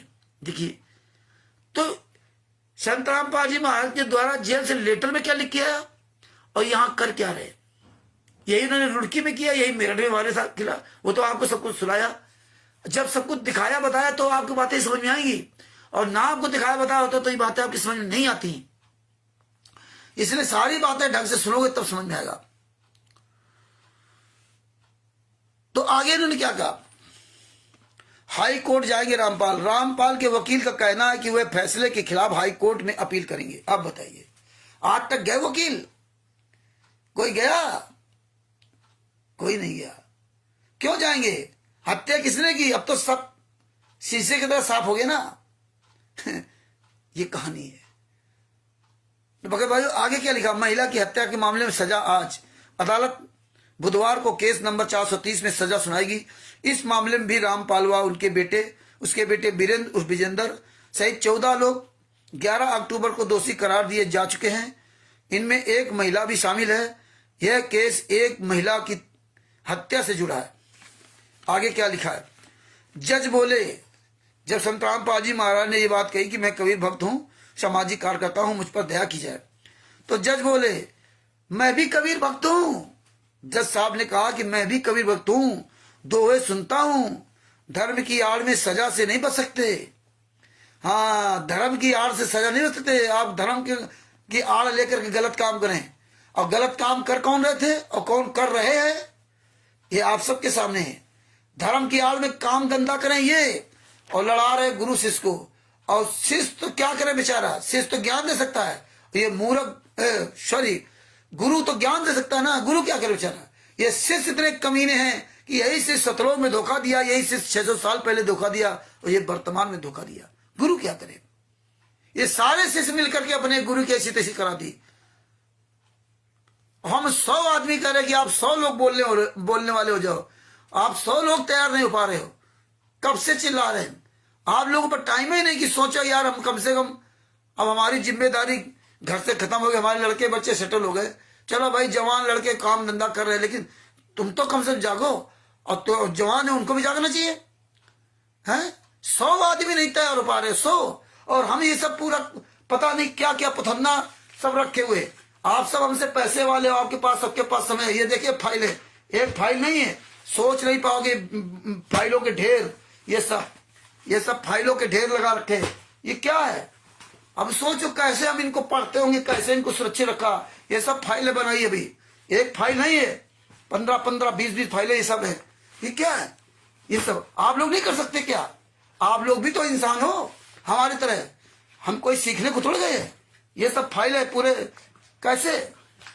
लेकिन कोई मतलब नहीं, दर्द होगा तो करोगे। तो भाइयों जागो, ये सब चीजें करेक्शन करो। आगे क्या कहा। जयसराज चालिया जी ने रामपाल की दया की गुहार पर कहा, मैं खुद कबीर भक्त हूँ और दोहे सुनता हूँ। कोर्ट आते समय रास्ते में मेरी गाड़ी में कबीर के दोहे चलते हैं। कबीर की साधना के लिए व्यक्ति विशेष की जरूरत नहीं है। धर्म की आड़ लेकर सजा से बच नहीं सकते। सजा तथ्य व नियमों के आधार पर दी जा रही है। तथ्य व नियमों के आधार पर सजा दी जा रही है। अपराधी को सजा भुगतनी होगी। आखिरी क्षणों में यह केस मुझे सौंपा गया। तारीखें हाई कोर्ट की ओर से निर्धारित थीं, इसलिए मुझे तय समय में फैसला करना था। आप सभी ने जो सहयोग किया है उसका धन्यवाद। मतलब अन्य लोगों जो कहा, तो ये इस तरह से संत रामपाल जी महाराज को मतलब जो है ना उनके साथ इतना ही गलत किया। और देखिए ये आपको उस दिन भी सुनाया था, दोबारा फिर सुना देता हूं। जेल में कमाई 600 रुपए और खर्च 51 रुपए करेगा राम रहीम। ये अखबार की खबर है, कानपुर 21 सितंबर 2017। सिरसा हरियाणा के जेल विभाग के महानिदेशक जेल विभाग, पूरे हरियाणा की जेल विभाग के महानिदेशक केपी सिंह ने मीडिया में डेरा प्रमुख गुरमीत सिंह के स्वास्थ्य व विशेष सुविधा दिए जाने की खबरों को भ्रामक बताया है। जेल प्रशासन ने गुरमीत सिंह के लिए खेतीबाड़ी का काम निर्धारित किया है और संत रामपाल जी महाराज के लिए बागवानी का काम दिया गया। इसमें बागवानी आती है। उसकी बैरक के साथ खाली जगह है, अंदर रहेगा बाहर नहीं, खाली जगह है, जिसमें उसे सब्जियां लगाने का काम दिया गया है। अक्टूबर के प्रथम सप्ताह में वो सब्जी लगाएगा, उसे 20 रुपए प्रतिदिन दिहाड़ी दी जाएगी। अब बताइए, यही है संत रामपाल जी महाराज को। जेल का एक नियम होता है। संत रामपाल जी महाराज भी बागवानी वहां देखेंगे और उनको 20 रुपए रोज मिलता है। 20 रुपए प्रतिदिन दिहाड़ी दी जाती है। इस हिसाब से वो महीने भर में 600 रुपए कमाएगा। उसकी मां ने जेल में खाते में 5000 रुपए जमा कराए हैं। उसकी मां ने भेजे 5000 रुपए, जिसमें वो जेल की कैंटीन से अपने लिए खाने पीने का सामान खरीद सकता, कैंटीन से ना खरीद सके। एक सवाल के जवाब में उन्होंने बताया कि किसी भी कैदी के खून के रिश्ते के, ये ध्यान से सुनो, किसी भी कैदी के खून के रिश्ते के 2 लोगों से फोन पर बात करवाने का जेल का नियम है। सिर्फ 2 लोगों पर, किसी भी खून के रिश्ते से 2 लोगों का नियम है। इन फोन नंबरों की पुलिस जांच पड़ताल के बाद ही कैदी की बात करवाई जाती है। गुरमीत सिंह ने 2 फोन नंबर दिए हैं, जिसमें एक नंबर हनीप्रीत का है और जबकि दूसरा उसका खुद का है। आज बताइए, राष्ट्रीय सभा सेवा समिति के गुंडे अंजू मंजू अनारो माई, ये सब दोगले की औलाद नंबर क्यों नहीं बताते? किसका नंबर दिया गया है? 2 नंबर किसके दिए गए हैं ये नहीं बताते। ये अखबार की कटिंग है, ये परमात्मा ने सुनिश्चित रखवाई है, जिसके वजह से हम लोग इनको मुंह तोड़ जवाब दे सकते हैं। इसलिए ये कहते हैं कि रामचंद्र पागल है। तो पागल तो बनना ही पड़ेगा भैया, जिसको समझदार बनना है बनता रहे, हमें तो पागल ही बनना पड़ेगा। और पागल ही से ऐसे समझदार होने से क्या फायदा। तो भगत भाइयों, ये सब चीजें आपको बता रहा हूं। दूसरी बात, आपको एक और आपको मेन चीज बता रहा हूं। एक कॉपी हमारे पास इस समय में नहीं मिल रही है, ये कॉपी आपको दिखा रहा हूं। ये कॉपी उस समय की है, बरवाला कांड होने के पहले, एक आध दिन पहले इन्होंने क्या किया, कबीर परमेश्वर भक्ति ट्रस्ट से सबसे पैसा निकालना शुरू कर दिया। अब जान गया कि संत रामपाल जी में आप फंसेंगे नहीं, तो इन्होंने पैसा निकालना शुरू कर दिया।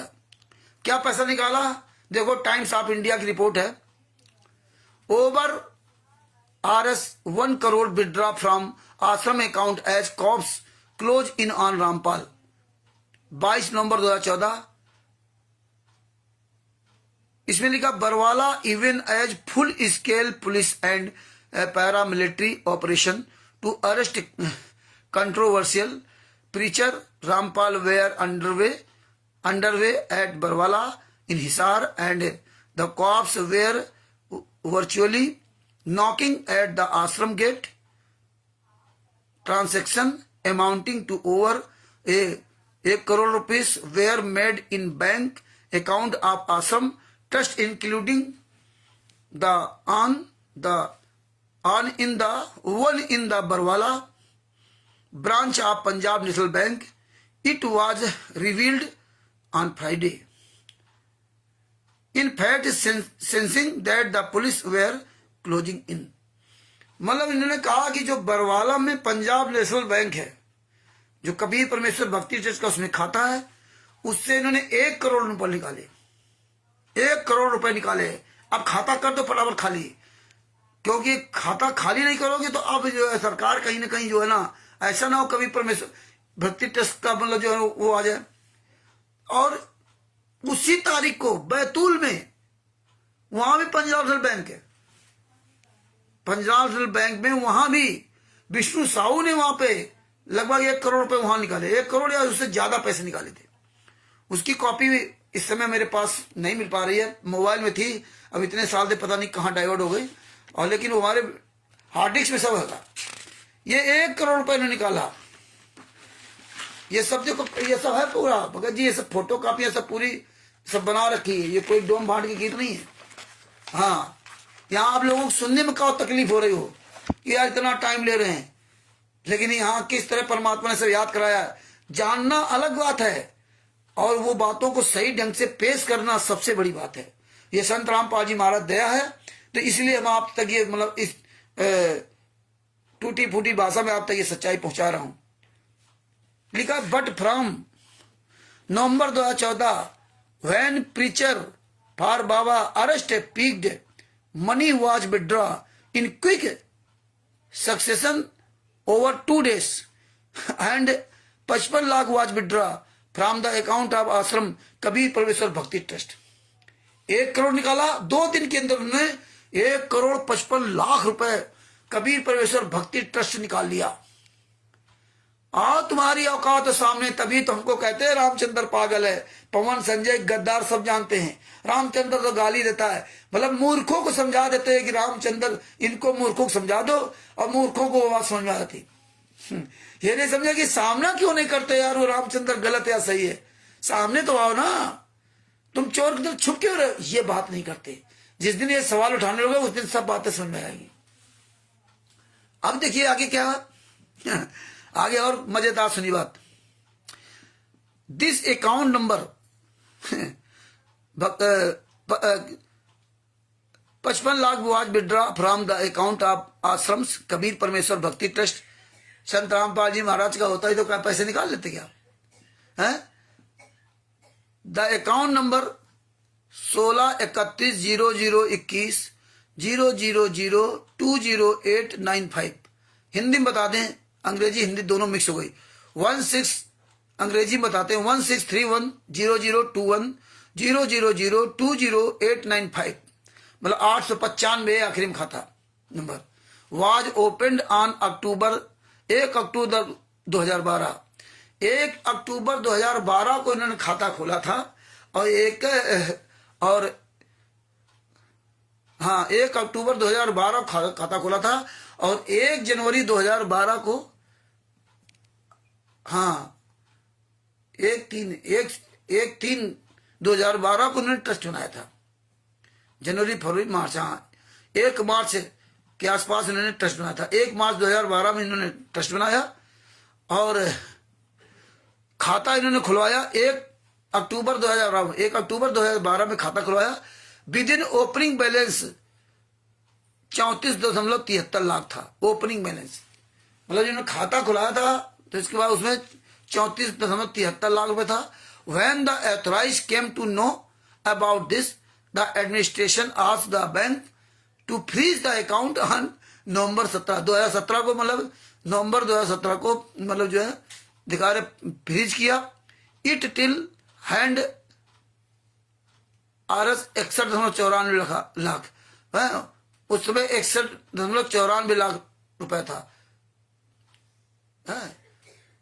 61.94 लाख रुपया था जब नवंबर 2017 में ये खाता सीज किया गया, फ्रीज किया गया। द एडमिनिस्ट्रेशन आल्सो फाउंड, अब देखिए मजे की बात है, the administration also found RS 6 lakh रुपए इन अंडर अकाउंट ऑफ बंदी छोड़ भक्ति मुक्ति ट्रस्ट। बंदी छोड़ भक्ति मुक्ति ट्रस्ट में केवल 6 लाख रुपए, और अन्य खातों में करोड़ों रुपए। यहां खाता अलग, बैतूल खाता अलग। बंदी छोड़ भक्ति खाते में 6 लाख रुपए मात्र है। Also associated with the ashram, then the official rush to check the ashrams other bank account in Barwala. क्योंकि अगर बंदी छोड़ भक्ति मुक्ति ट्रस्ट में जितना पैसा होता है, बंदी छोड़ भक्ति मुक्ति ट्रस्ट के नाम से जितने भी आश्रम होते, सब सरकार उसको जो ना अपना जो 27 करोड़ रुपए उनसे वसूल लेती। लेकिन पहले इन्होंने इस तरह व्यवस्था कर रखी थी क्योंकि ये सब प्री प्लान के तहत काम किया था। Source set the administration logged at couple of account, दोनों अकाउंटों को मतलब जो है लॉक कर दिया in a nationalise bank at Barwala, but it had negligible balance. The official believe that money was withdrawn from them. The administration then ordered to bank authorized to block only withdrawal from ashram account. तो इस तरह से भगत भाइयों ये सारे हमारे पास सबूत collection में हैं और सारे सबूत परमात्मा ने इस तरह से हमें दे रखे हैं और वो आप तक इसीलिए सच्चाई पहुंचाता हूं और आप इनको समझिए और देखिए और परमात्मा दया करेंगे कि और ये हमारे आपके द्वारा दिए गए पैसे को उन्होंने देखिए 11 लाख रुपए ने दिया था जाटों को। एक बार 5 लाख रुपए दिया और 11 लाख 1 रुपया दिया। रामपाल समर्थकों ने दिया 11 लाख का चंदा। जाट आरक्षण को लेकर जसिया में चल रहे धरने पर रविवार सुबह ही संत रामपाल के समर्थक बसों में भरकर घटनास्थल पर पहुंचने शुरू हुए थे। दोपहर तक जिले में ही नहीं बल्कि अन्य प्रदेशों में भी रामपाल समर्थक भारी संख्या में जसिया धरने पहुंच गए और अपना समर्थन दिया। वहीं धरने पर पहुंचे समर्थकों ने धरने पर 11 लाख रुपए का चंदा भी दिया, जिसका वहां मौजूद जाट समाज से लोगों ने हाथ उठाकर स्वागत किया। 20 फरवरी 2014 को है, 20 फरवरी 2014 को रामकुमार ढाका ने 11 लाख रुपए दिया था। वकायदे उसकी वीडियो वगैरह सब आई थी और एक बार फिर 5 लाख रुपए दिया। इस तरह हमारे आपके पैसे का ही सब दुरुपयोग करते रहे। तो भगत भाइयों यहां तक तो ये बातें चली। अब आते हैं मेन पॉइंट पर भगत जी, अब आते हैं मेन पॉइंट पर। संत रामपाल जी महाराज को करौथा कांड में इन्होंने सजा करवा दी। सजा नहीं, जमात ही नहीं करवाई। ये सब लोग अपनी जमात पर बाहर आ गए और संत रामपाल जी महाराज की उन्होंने जमानत नहीं कराई। क्यों नहीं जमानत कराई? कि उसमें प्लानिंग थी कि अगर हम जमानत करा लेंगे तो फिर अपना आश्रम ये सब चालू हो जाएगा। देखिए कितनी बड़ी प्लानिंग थी। जमानत नहीं कराई इन्होंने। क्यों नहीं जमानत कराई? अब आप सोचिए कि जब ये सबको जमानत मिल गई तो संत रामपाल जी महाराज को जमानत मिल जाती, क्योंकि संत रामपाल जी महाराज तो उसमें दोषी थे ही नहीं। तो संत रामपाल जी महाराज की जमानत क्यों नहीं कराई, जिसमें ये कार्यक्रम बंद हो जाए, और 22 महीने तक जेल में रहे। और जब कोर्ट ने देखा कि 22 महीने तक कोई इनको छुड़ाने नहीं आया, तब कोर्ट ने इनको पर्सनल बॉन्ड में जमानत दी। और भगत समाज अभी मुंह पे ताला लगा रखा कि ये जो मनोज संत रामपाल जी महाराज का लड़का उस दिन जो भौंक रहा था ना, इसलिए भौंक रहा है, जो हम लोग सब लोग लाइव बोलने लगे, सब लोग इसलिए भौंक रहा है। तब बताइए 22 महीने तक जमानत नहीं कराई इन लोगों ने। और देखिए लगभग 25-30 लाख की जो भी गाड़ी हो, बुलेट प्रूफ गाड़ी, वो गाड़ी ले ली। चांदीराम से बात किया तो कह रहा बच्चों ने बना ली, इसमें क्या हो गया। मतलब संत रामपाल जी महाराज की जमानत के लिए पैसे नहीं, और 22 लाख रुपए 25 लाख की जो भी गाड़ी हो, उसमें बुलेट प्रूफ गाड़ी 40 लाख की जो भी हो, वो बुलेट प्रूफ गाड़ी बना ली। बुलेट प्रूफ है, इतना डर लगता है। और जब भक्ति में इन लोगों को भरोसा नहीं अपनी जिंदगी का, ये बुलेट प्रूफ गाड़ियां ले घूम रहे हैं कि कोई गोली ना मार दे, तो आप लोगों को क्या, आप लोगों को समझ नहीं आता कि यार जब इनका कोई बचाव नहीं है तो हमारा कैसे बचाव होगा। इतना ही घबराते हैं। तो अब उसका नंबर कैसे मिला, बड़े मुश्किल में नंबर मिला था। नंबर जानते हैं परमात्मा की दया से रामचंद्र को कहां नंबर मिलाते।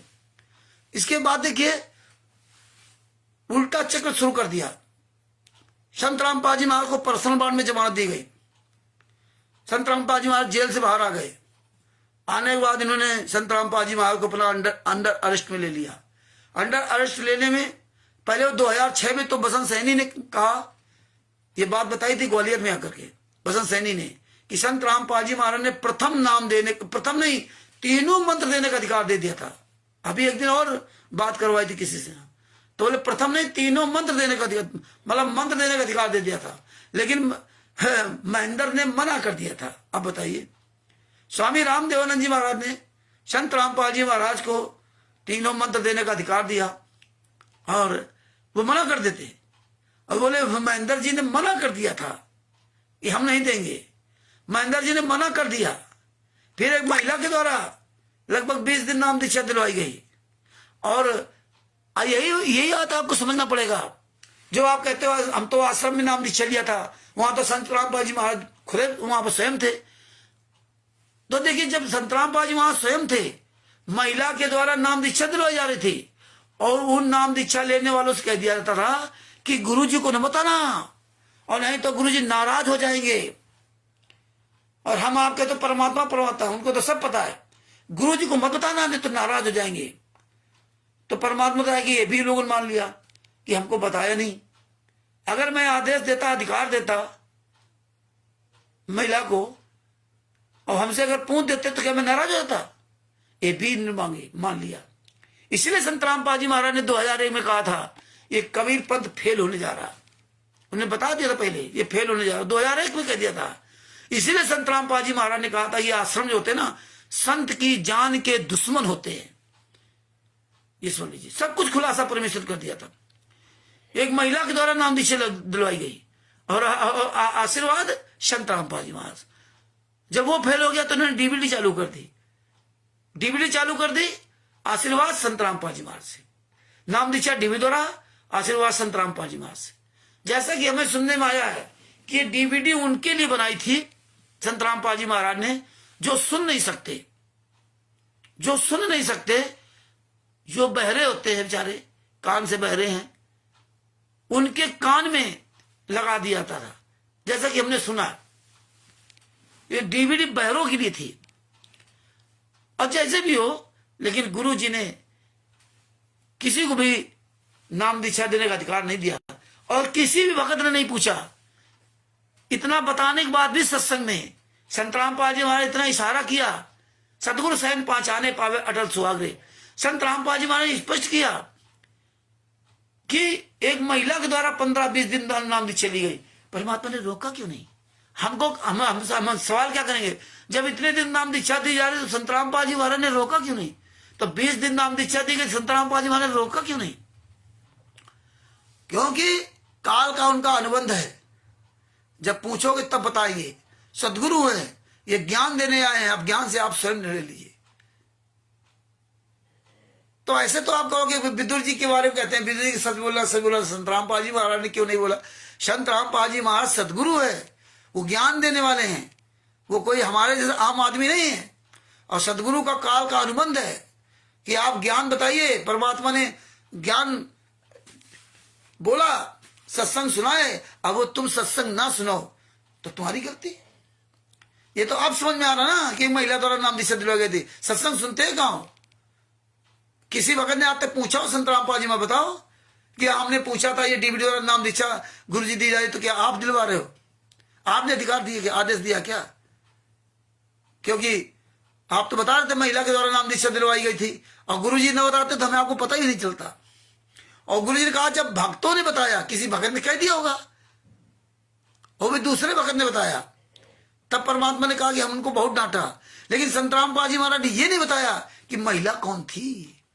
क्यों नहीं बताया? जितना पूछा जितना बताया उतना ही बताया, आगे नहीं बताया कौन महिला थी। पूरी इंक्वायरी क्यों नहीं की गई? वो महिला कौन थी, कौन लोग थे, किसी का उजागर नाम नहीं किया। ये हमारी आपकी कमी है कि हमें आपको सचेत रहना पड़ेगा। ये डीवीडी और नाम दीक्षा चालू की गई, तब से आश्रम में रहते रहे। तो गुरु जी आश्रम में हमें आशीर्वाद देते थे, हमें आशीर्वाद देते थे, हमें बता दिया तुम्हारा नाम सिद्ध करा लो जाकर के ना। तो आशीर्वाद तो उसको भी देते थे, 15-20 दिन तक आशीर्वाद दिया सबको। नाम दीक्षा परमात्मा ने किसी ने नहीं रोका। जब परमात्मा ने कहा किसी ने बताया मुझे, तब जो है उनको डांटा, तो उनके कर्म खराब हो गए। तो ये बातें आपको समझनी पड़ेंगी। फर्जी नाम दीक्षा दिलवाते रहे, और इसके बाद इन्होंने अपना वही कुकर्म चालू कर दिया। ये सारा सब कुछ अपना हाईजैक कर लिया था। 2010 में इन्होंने राष्ट्रीय सेवा समिति का निर्माण कर लिया। वहां पे 51 गुंडों को तैयार किया, कोऑर्डिनेटर सब बनाए, पूरी व्यवस्था इन्होंने की। और 51 गुंडे राष्ट्रीय सेवा समिति के, किसी ने ये सवाल नहीं किया भैया ये तुम क्या कर रहे हो, गुरुजी वहां है, यहाँ ये तो हमारे इस कबीर पंथ में है ही नहीं कि राष्ट्रीय सेवा समिति बनाए। क्योंकि वहां तो पूरा बताया गया उनको, ये पर्चा 4 पन्नों का दिया गया। वहां का पूरा इस देश को, पूरे भारतवर्ष को सोने की चिड़िया बनाने ख्वाब दिखाए गए है? लेकिन किसी ने सवाल नहीं किया। 51 तो ये छठे हुए गुंडे थे कि हम यहां भक्ति करने हैं कि ये कर रहे हैं। क्योंकि ये सब समझ गए थे कि यहां जो पब्लिक आती है गूंगी बहरी अंधी आती है। और इसके बाद बरवाला कांड में देख लो, ये लोग आए दिन कांड पे कांड करते रहे, आए दिन कांड पे कांड करते रहे। 2013 में कांड कर दिया, करोथा कांड, दोबारा फिर दोहरा दिया। वो पुलिस कस्टडी में आश्रम था, उसमें एक सोनू नाम का व्यक्ति मर गया। सोनू नाम का तो 2006 वाले मेरा था, 2013 में एक और दूसरा मरा था। लेकिन वो संत रामपाल जी महाराज केस नहीं लगा, क्योंकि वो पुलिस कस्टडी में था आश्रम। वो केस ही नहीं संत रामपाल जी महाराज लगा। और ये तबाह करते रहे। फिर उन्होंने कई कांड वहां की छोटी मोटी घटनाएं करते रहते थे कि किसी तरह संत रामपाल जी महाराज की बदनामी हो, और बदनामी संत रामपाल जी महाराज की। तब 12 जुलाई 2014 को फिर उन्होंने करोथा में कांड किया, जो कि आप अभी आपको सब सुनाया। 12 जुलाई 2014 को फिर उन्होंने कुकर्म किया। तब कोर्ट ने संत रामपाल जी महाराज का जो है ना वो जमात कैंसिल किया, और तब कहा था कि 14/7/2014 को आप कोर्ट में जो है ना आप हाजिरी लगाने हैं, वो भी हिसार कोर्ट में, यहां नहीं आना रोहतक में। फिर भी इतनी छूट रोहतक कोर्ट ने दी। लेकिन इनको तो पूरी प्लानिंग के तहत सारा काम किया था। तभी इन्होंने पहले से राष्ट्रीय सेवा समिति बना ली थी। तभी इन्होंने काले कमांडो सब तैयार कर लिए थे, सबकी ड्रेसें बनाना, शील्ड लाना, ये सारी व्यवस्थाएं पहले कर ली थी। पवन ठग जैसे लोगों, तो पूरी सेना तो उन्होंने पहले बना ली थी। 14/7/2014 तक के पहले उन्होंने पूरी अपनी तैयारी कर ली थी, और तैयारी करने के बाद ही सबको कर्म करना शुरू किया था। और रोहतक कोर्ट को हिसार कोर्ट को हाईजैक कर लिया। हाईजैक करने के बाद इन्होंने वहां जो वकील सुबह सुबह ड्यूटी आते थे, उनकी चाबियां छीन लेना, उनका परिचय पत्र छीन लेना, और उनको धक्का मुक्की करना, बहुत नीच काम किया इन्होंने हिसार कोर्ट में। और वही कोर्ट की अवमानना का जजों ने, वहां जो हिसार कोर्ट के जज वकीलों ने एक मीटिंग करके हाई कोर्ट चंडीगढ़ को बताया। क्योंकि चंडीगढ़ हाई कोर्ट जो है के अंडर ये नीचे वाले कोर्ट आते हैं। हाई कोर्ट जब हाई कोर्ट को इन्होंने बताया कि ये तो भाई तो संत रामपाल जी महाराज बहुत उद्दंड है, भारत के इतिहास में कोनो ऐसा पैदा नहीं हुआ जो न्यायपालिका को चुनौती दे, ये तो न्यायपालिका अंदर तक ऐसे घुसा है, इतना इन्होंने बता, ये तो कभी कुछ कर सकते हैं। तब उसने जो ना संत रामपाल जी महाराज को नोटिस भेजा, 21 जुलाई के आसपास से कुछ था। संत रामपाल जी महाराज ने 26 अगस्त को शायद ऐसा जवाब दिया वहां पे ना कि काले कमांडो मेरे नहीं है, ये इन सबके हैं। क्योंकि 12 जुलाई 2014 इसके बाद संत रामपाल जी महाराज को वारंट हो गए थे 5/11/2014 को, जब चंडीगढ़ हाई कोर्ट में पेश होना था। तो रामकुमार ढाका आप सब लाखों की फौज को लेकर के वहां चंडीगढ़ हाई कोर्ट में, वहां पे जो किसी मैदान में आप लोगों को वहां ले गया और अपना कोर्ट में चला गया, और कोर्ट में जाकर के अपनी जमानत करा लाया। संत रामपाल जी महाराज यहां से चुपके से जा रहे थे बाइक रोड कार से, और इनको पता चल गया तो ये पंचकूला से संत रामपाल जी महाराज को गन पॉइंट पे पकड़ के वापस ले आए। वही कोर्ट जानता रहा कि ये तो डिक्टेटरशिप हो गए। भैया न्यायपालिका का कोई उल्लंघन नहीं कर सकता, चाहे वो भारत सरकार को प्रधानमंत्री हो कोई ना हो, सबसे बड़ी न्यायपालिका है विधायिका, कार्यपालिका और न्यायपालिका। तो इन सबसे बड़ी न्यायपालिका कोई चैलेंज नहीं कर सकता। न्यायपालिका भारत सरकार से वो तनख्वाह लेने के लिए अपना वो नहीं करते, उनका सब अलग सिस्टम है। तो ये इस तरह से ना इन्होंने पूरी तरह संत रामपाल जी महाराज को निस्तनाबूद कर दिया, और निर्धारित समय में इन्होंने संत रामपाल जी महाराज कोर्ट जाने नहीं दिया, और इन्होंने दिखा दिया 8/11/2014 को दिखाया कि संत रामपाल जी महाराज सीरियस बीमार हैं। डॉक्टर आए, इसके घर, वो इसके घर नहीं, वो दूसरे हैं, उनका तो कोई नाम भूल रहा हूं। तो वो डॉक्टर आए और वो देखा, और उसके साथ आया अनंत राम अस्पताल का डॉक्टर अनंत राम, हाँ यस के घर है।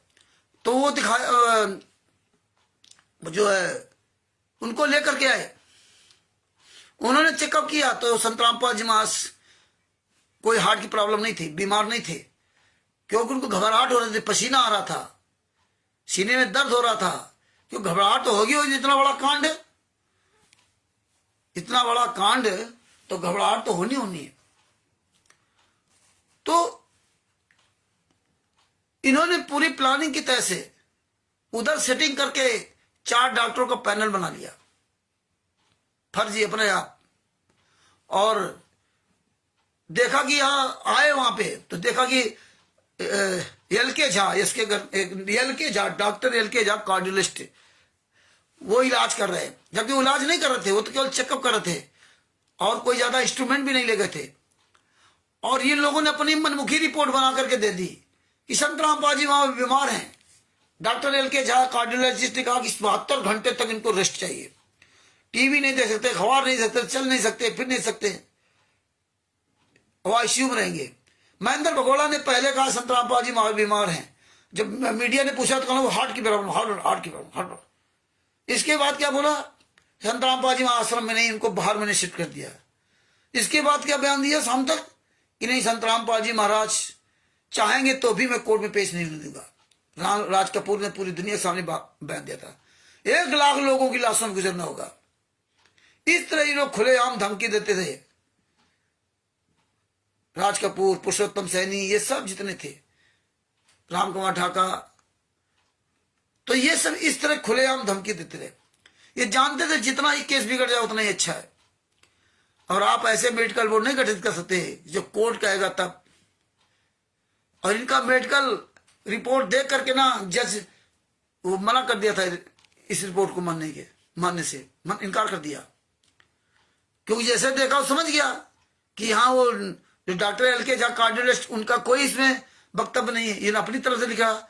और ये आप प्राइवेट इस तरह आप नहीं, आप अपने आश्रम के अंदर अस्पताल खोल सकते हो। अब इनके जितने आश्रम बने शायद इनके अस्पताल नहीं होगा, अब इनके अस्पताल नहीं होंगे जितने आश्रम खोल रखे, लेकिन वहां था इलीगल था। कोई इसका मतलब इनके पास वो नहीं था कि सरकार से परमिशन लेके गवर्नमेंट से अस्पताल खोला हो, और परमिशन लेके नहीं खोला तो ये इलीगल, अवैध है। जो एक्सरे मशीन लगा रखी थी सब, ये गलत है। तो इन्होंने पहले से गलत कर रखा था जो संतराम पाजी मां बदनाम हो।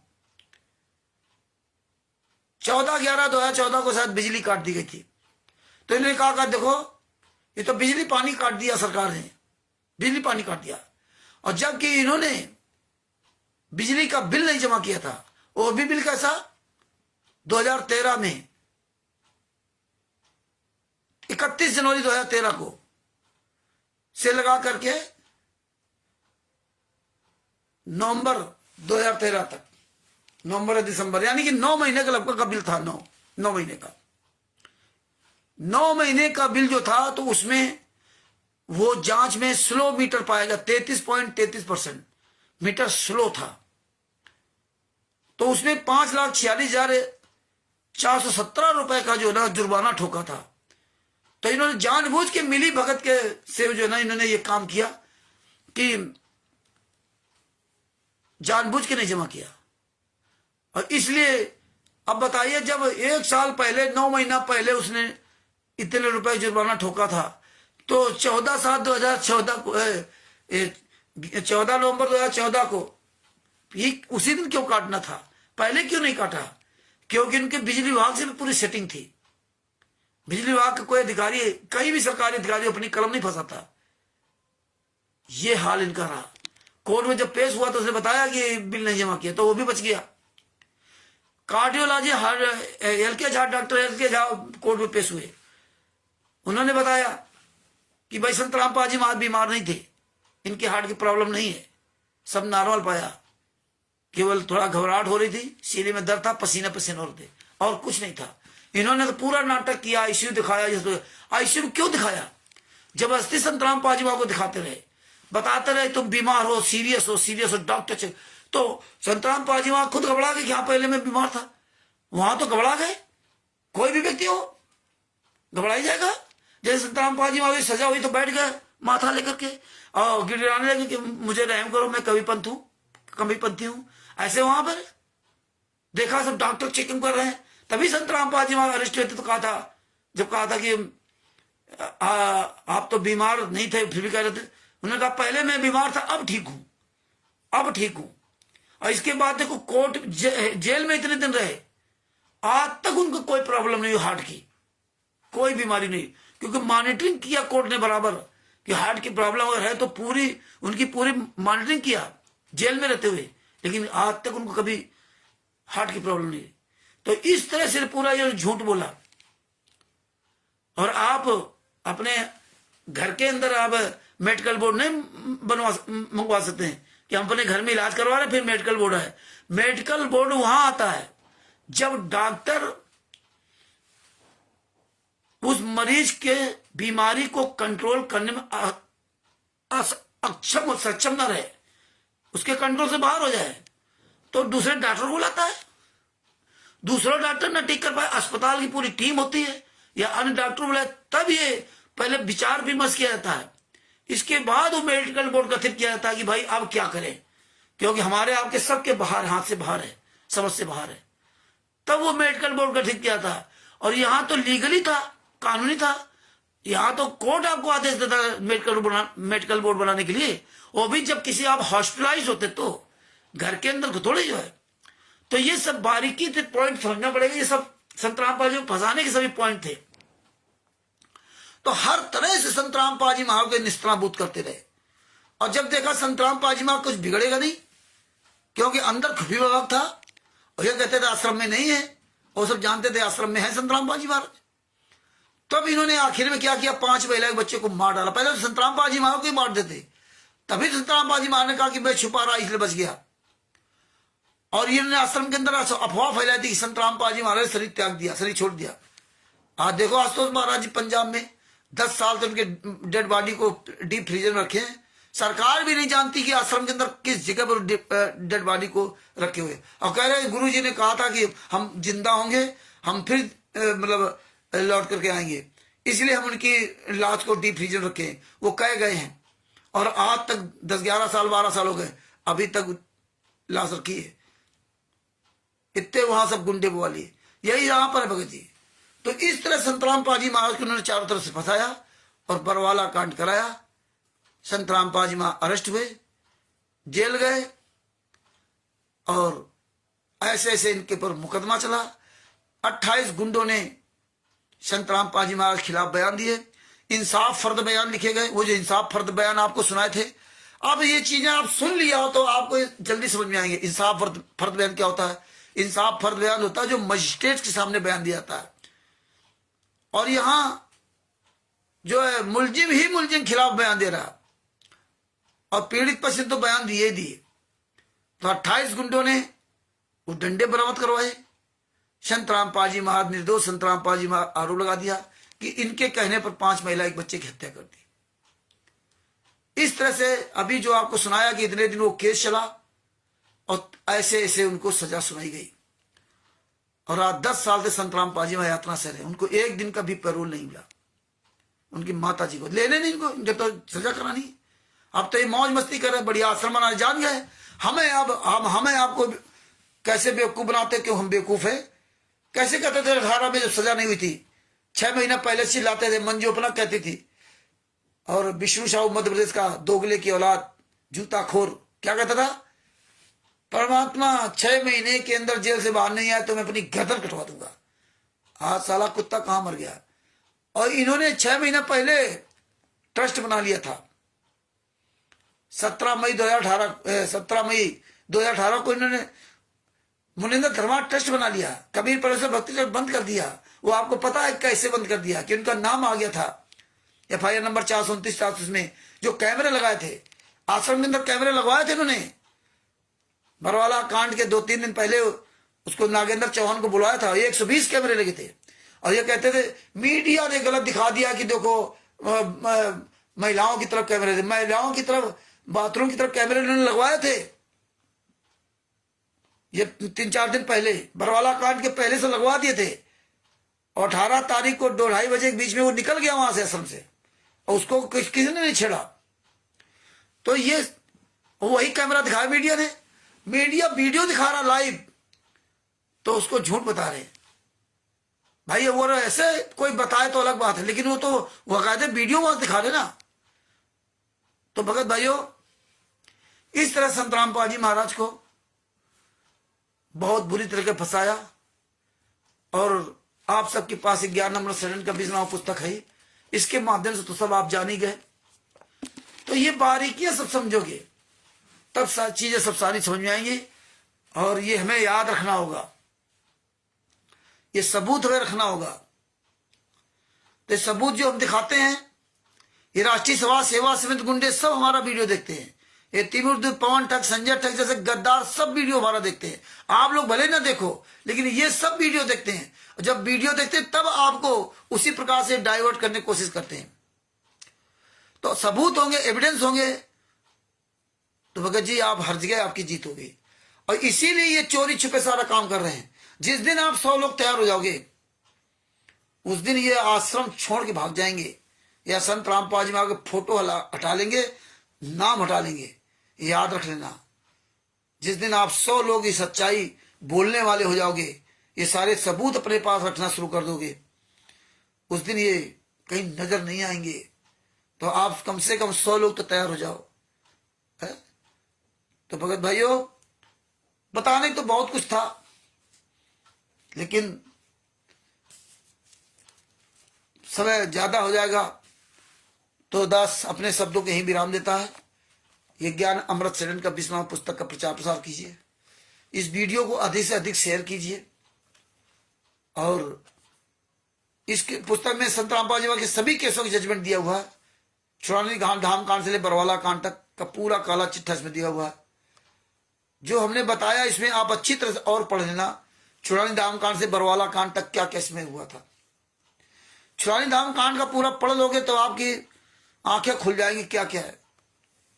इसीलिए हमने इस पुस्तक के बारे में उतना ज्यादा जिक्र नहीं किया, क्योंकि इसमें तो लिखा है, आप सब लोग पढ़ लीजिए।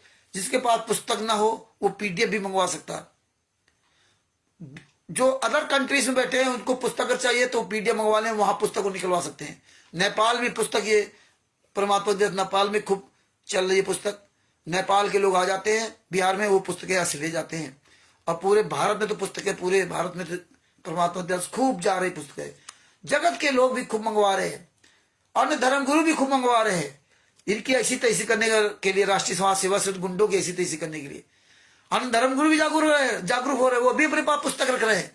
तभी वो तो आज इनको चैलेंज देने लगे कि आओ सामने अगर तुम्हारी औकात हो तो। चोरों की तरह वीडियो बना डालते हैं। राष्ट्रीय समाज सेवा से गुंडों, सभी सत्रों का सब संचालक गुंडों, क्वाडिटरो, स्टेट क्वाडिटरो, सभी फर्जी नामदान संचालकों जो पूरे वर्ल्ड में तुम फैले हुए ना कुकुर मुत्ते की तरह, तुम्हारी औकात नहीं है कि तुम किसी का सामना, जगत वाले बेच के सामना कर जाओ। और तुम जितना ही कुकर्म कर रहे हो, फर्जी डिबेट दिखाना, ये मनोज कुकर्मी आ गया, कितना भी तुम आते जाते रहो, अब सब जान गए। जूते चलेंगे जूते। तो भगत भाइयों, परमात्मा की बहुत बड़ी दया है। आप सब लोग लाइव आइए, आप सब लोग वीडियो बना डालिए। जितने आप वीडियो बनाओगे डालोगे उतनी पूरी दुनिया सुनेगी भगत जी। जितने वीडियो डालो, अधिक से अधिक वीडियो डालो, खूब बोलो, रोज लाइव आओ, सब लोग लाइव बोलो, सब लोग लाइव बोलो। ये नहीं कि हम रात ही बोले, दिन में जिसको समय मिले दिन में बोलो, है ना। जिस समय मिल जाए 5 मिनट बोलना तो 5 मिनट लाइव बोलो। लिख दो व्हाट्सएप फेसबुक में ग्रुप में डाल दो कि आज हम 12:05 से 12:10 तक आ रहा हूँ, 15 मिनट तक आ रहा हूँ। जो वीडियो आप ऐसे बनाते हो लाइव बनाना शुरू कर दो। लाइव में 2 फायदे, एक तो फेसबुक में सब वो जा रहा नहीं, अभी देखेंगे तो बाद में देख लेंगे, वो हमेशा चलता रहेगा। और इधर आप वो ये फेसबुक से अपनी वीडियो निकाल करके ना यूट्यूब पे डाल दो। तो आप ज्यादा से ज्यादा लाइव आने की कोशिश करो। सभी लोग, सबसे हमारा हाथ जोड़कर निवेदन है कि सब लोग लाइव आए, सभी लोग लाइव आए। ऐसे मोबाइल लग करके ना हम सब लोग जुड़ेंगे, जिसके पास जो समय को जुड़ेगा। तो भगत भाइयों, ये ज्ञान अमृत सदन का 20वां पुस्तक का प्रचार प्रसार करो। और ये पुस्तक ज्ञान अमृत सदन का 20वां पुस्तक प्राप्त करने के लिए बिहार के सीनियर प्रोफेसर जी, जिनका मोबाइल नंबर है 99 31 59 20 93, उनसे प्राप्त कर सकते हैं। मुझ दास से भी प्राप्त कर सकते हैं, कानपुर से रामचंद्र दास, मोबाइल नंबर 91 40 62 26 68। और अन्य हमारे भाई बहन जितने भी पुस्तक दिखा रहे, वीडियो बना रहे, इनसे सबसे आप पुस्तक प्राप्त कर सकते हैं। इसीलिए संत रामपाल जी महाराज के जितने आंदोलनकारी भाई बहन हैं, वो अपना नाम, अपना स्थान और मोबाइल नंबर बताते हैं। स्थान का मतलब बता दिया, जैसे वह कानपुर में हो तो कानपुर के आसपास कोई भी पुस्तक ले सकता है। जैसे खुर्जा में बहन कृष्णा दासी, उनसे पुस्तक ले सकता है। राजस्थान में से ओम प्रकाश जी हैं और देवपाल जी हैं, कई भगत हैं, उनसे पुस्तक प्राप्त कर सकता है। छत्तीसगढ़ में प्राप्त कर सकते हैं आप। राजस्थान में तो और अभी 2 भगत आए थे, नए भगत, जोधपुर से, एक पाली से। वो यहां से लगभग 15-20 पुस्तक ले गए। तो वो पवन ठग के पहले साथ में थे, जब उन्होंने सच्चाई देखी तो वहां से अलग हो गए। तो भगत भाइयों, अब दास अपने शब्दों को यही विराम देता है। साहेब बंदी छोड़ सतगुरु संत रामपाल जी महाराज की जय हो। परमात्मा की सभी प्यारी आत्माओं को, कानपुर से रामचंद्र दास की साहेब, परमात्मा की इतनी प्यारी आत्माएं, आंदोलनकारी आत्माएं हैं, उनसे दास से प्रार्थना करेगा अगर दास से कुछ भी कहीं भी बोलने में त्रुटि हो गई हो तो क्षमा करना। बाद बाकी गुंडे, अपराधियों, बवालियों और ना बोलने वालों से जो नई आवाज उठाते हैं, वो किसी भी तरह टीका टिप्पणी करते हैं, उनसे किसी तरह दास से माफी नहीं मांगता और ना कभी भविष्य में मांगेगा। सच साहिब बंदी छोड़ सतगुरु संत रामपाल जी महाराज की जय हो। सभी भाई बहनों को सत साहेब जय हो बंदी छोड़ की।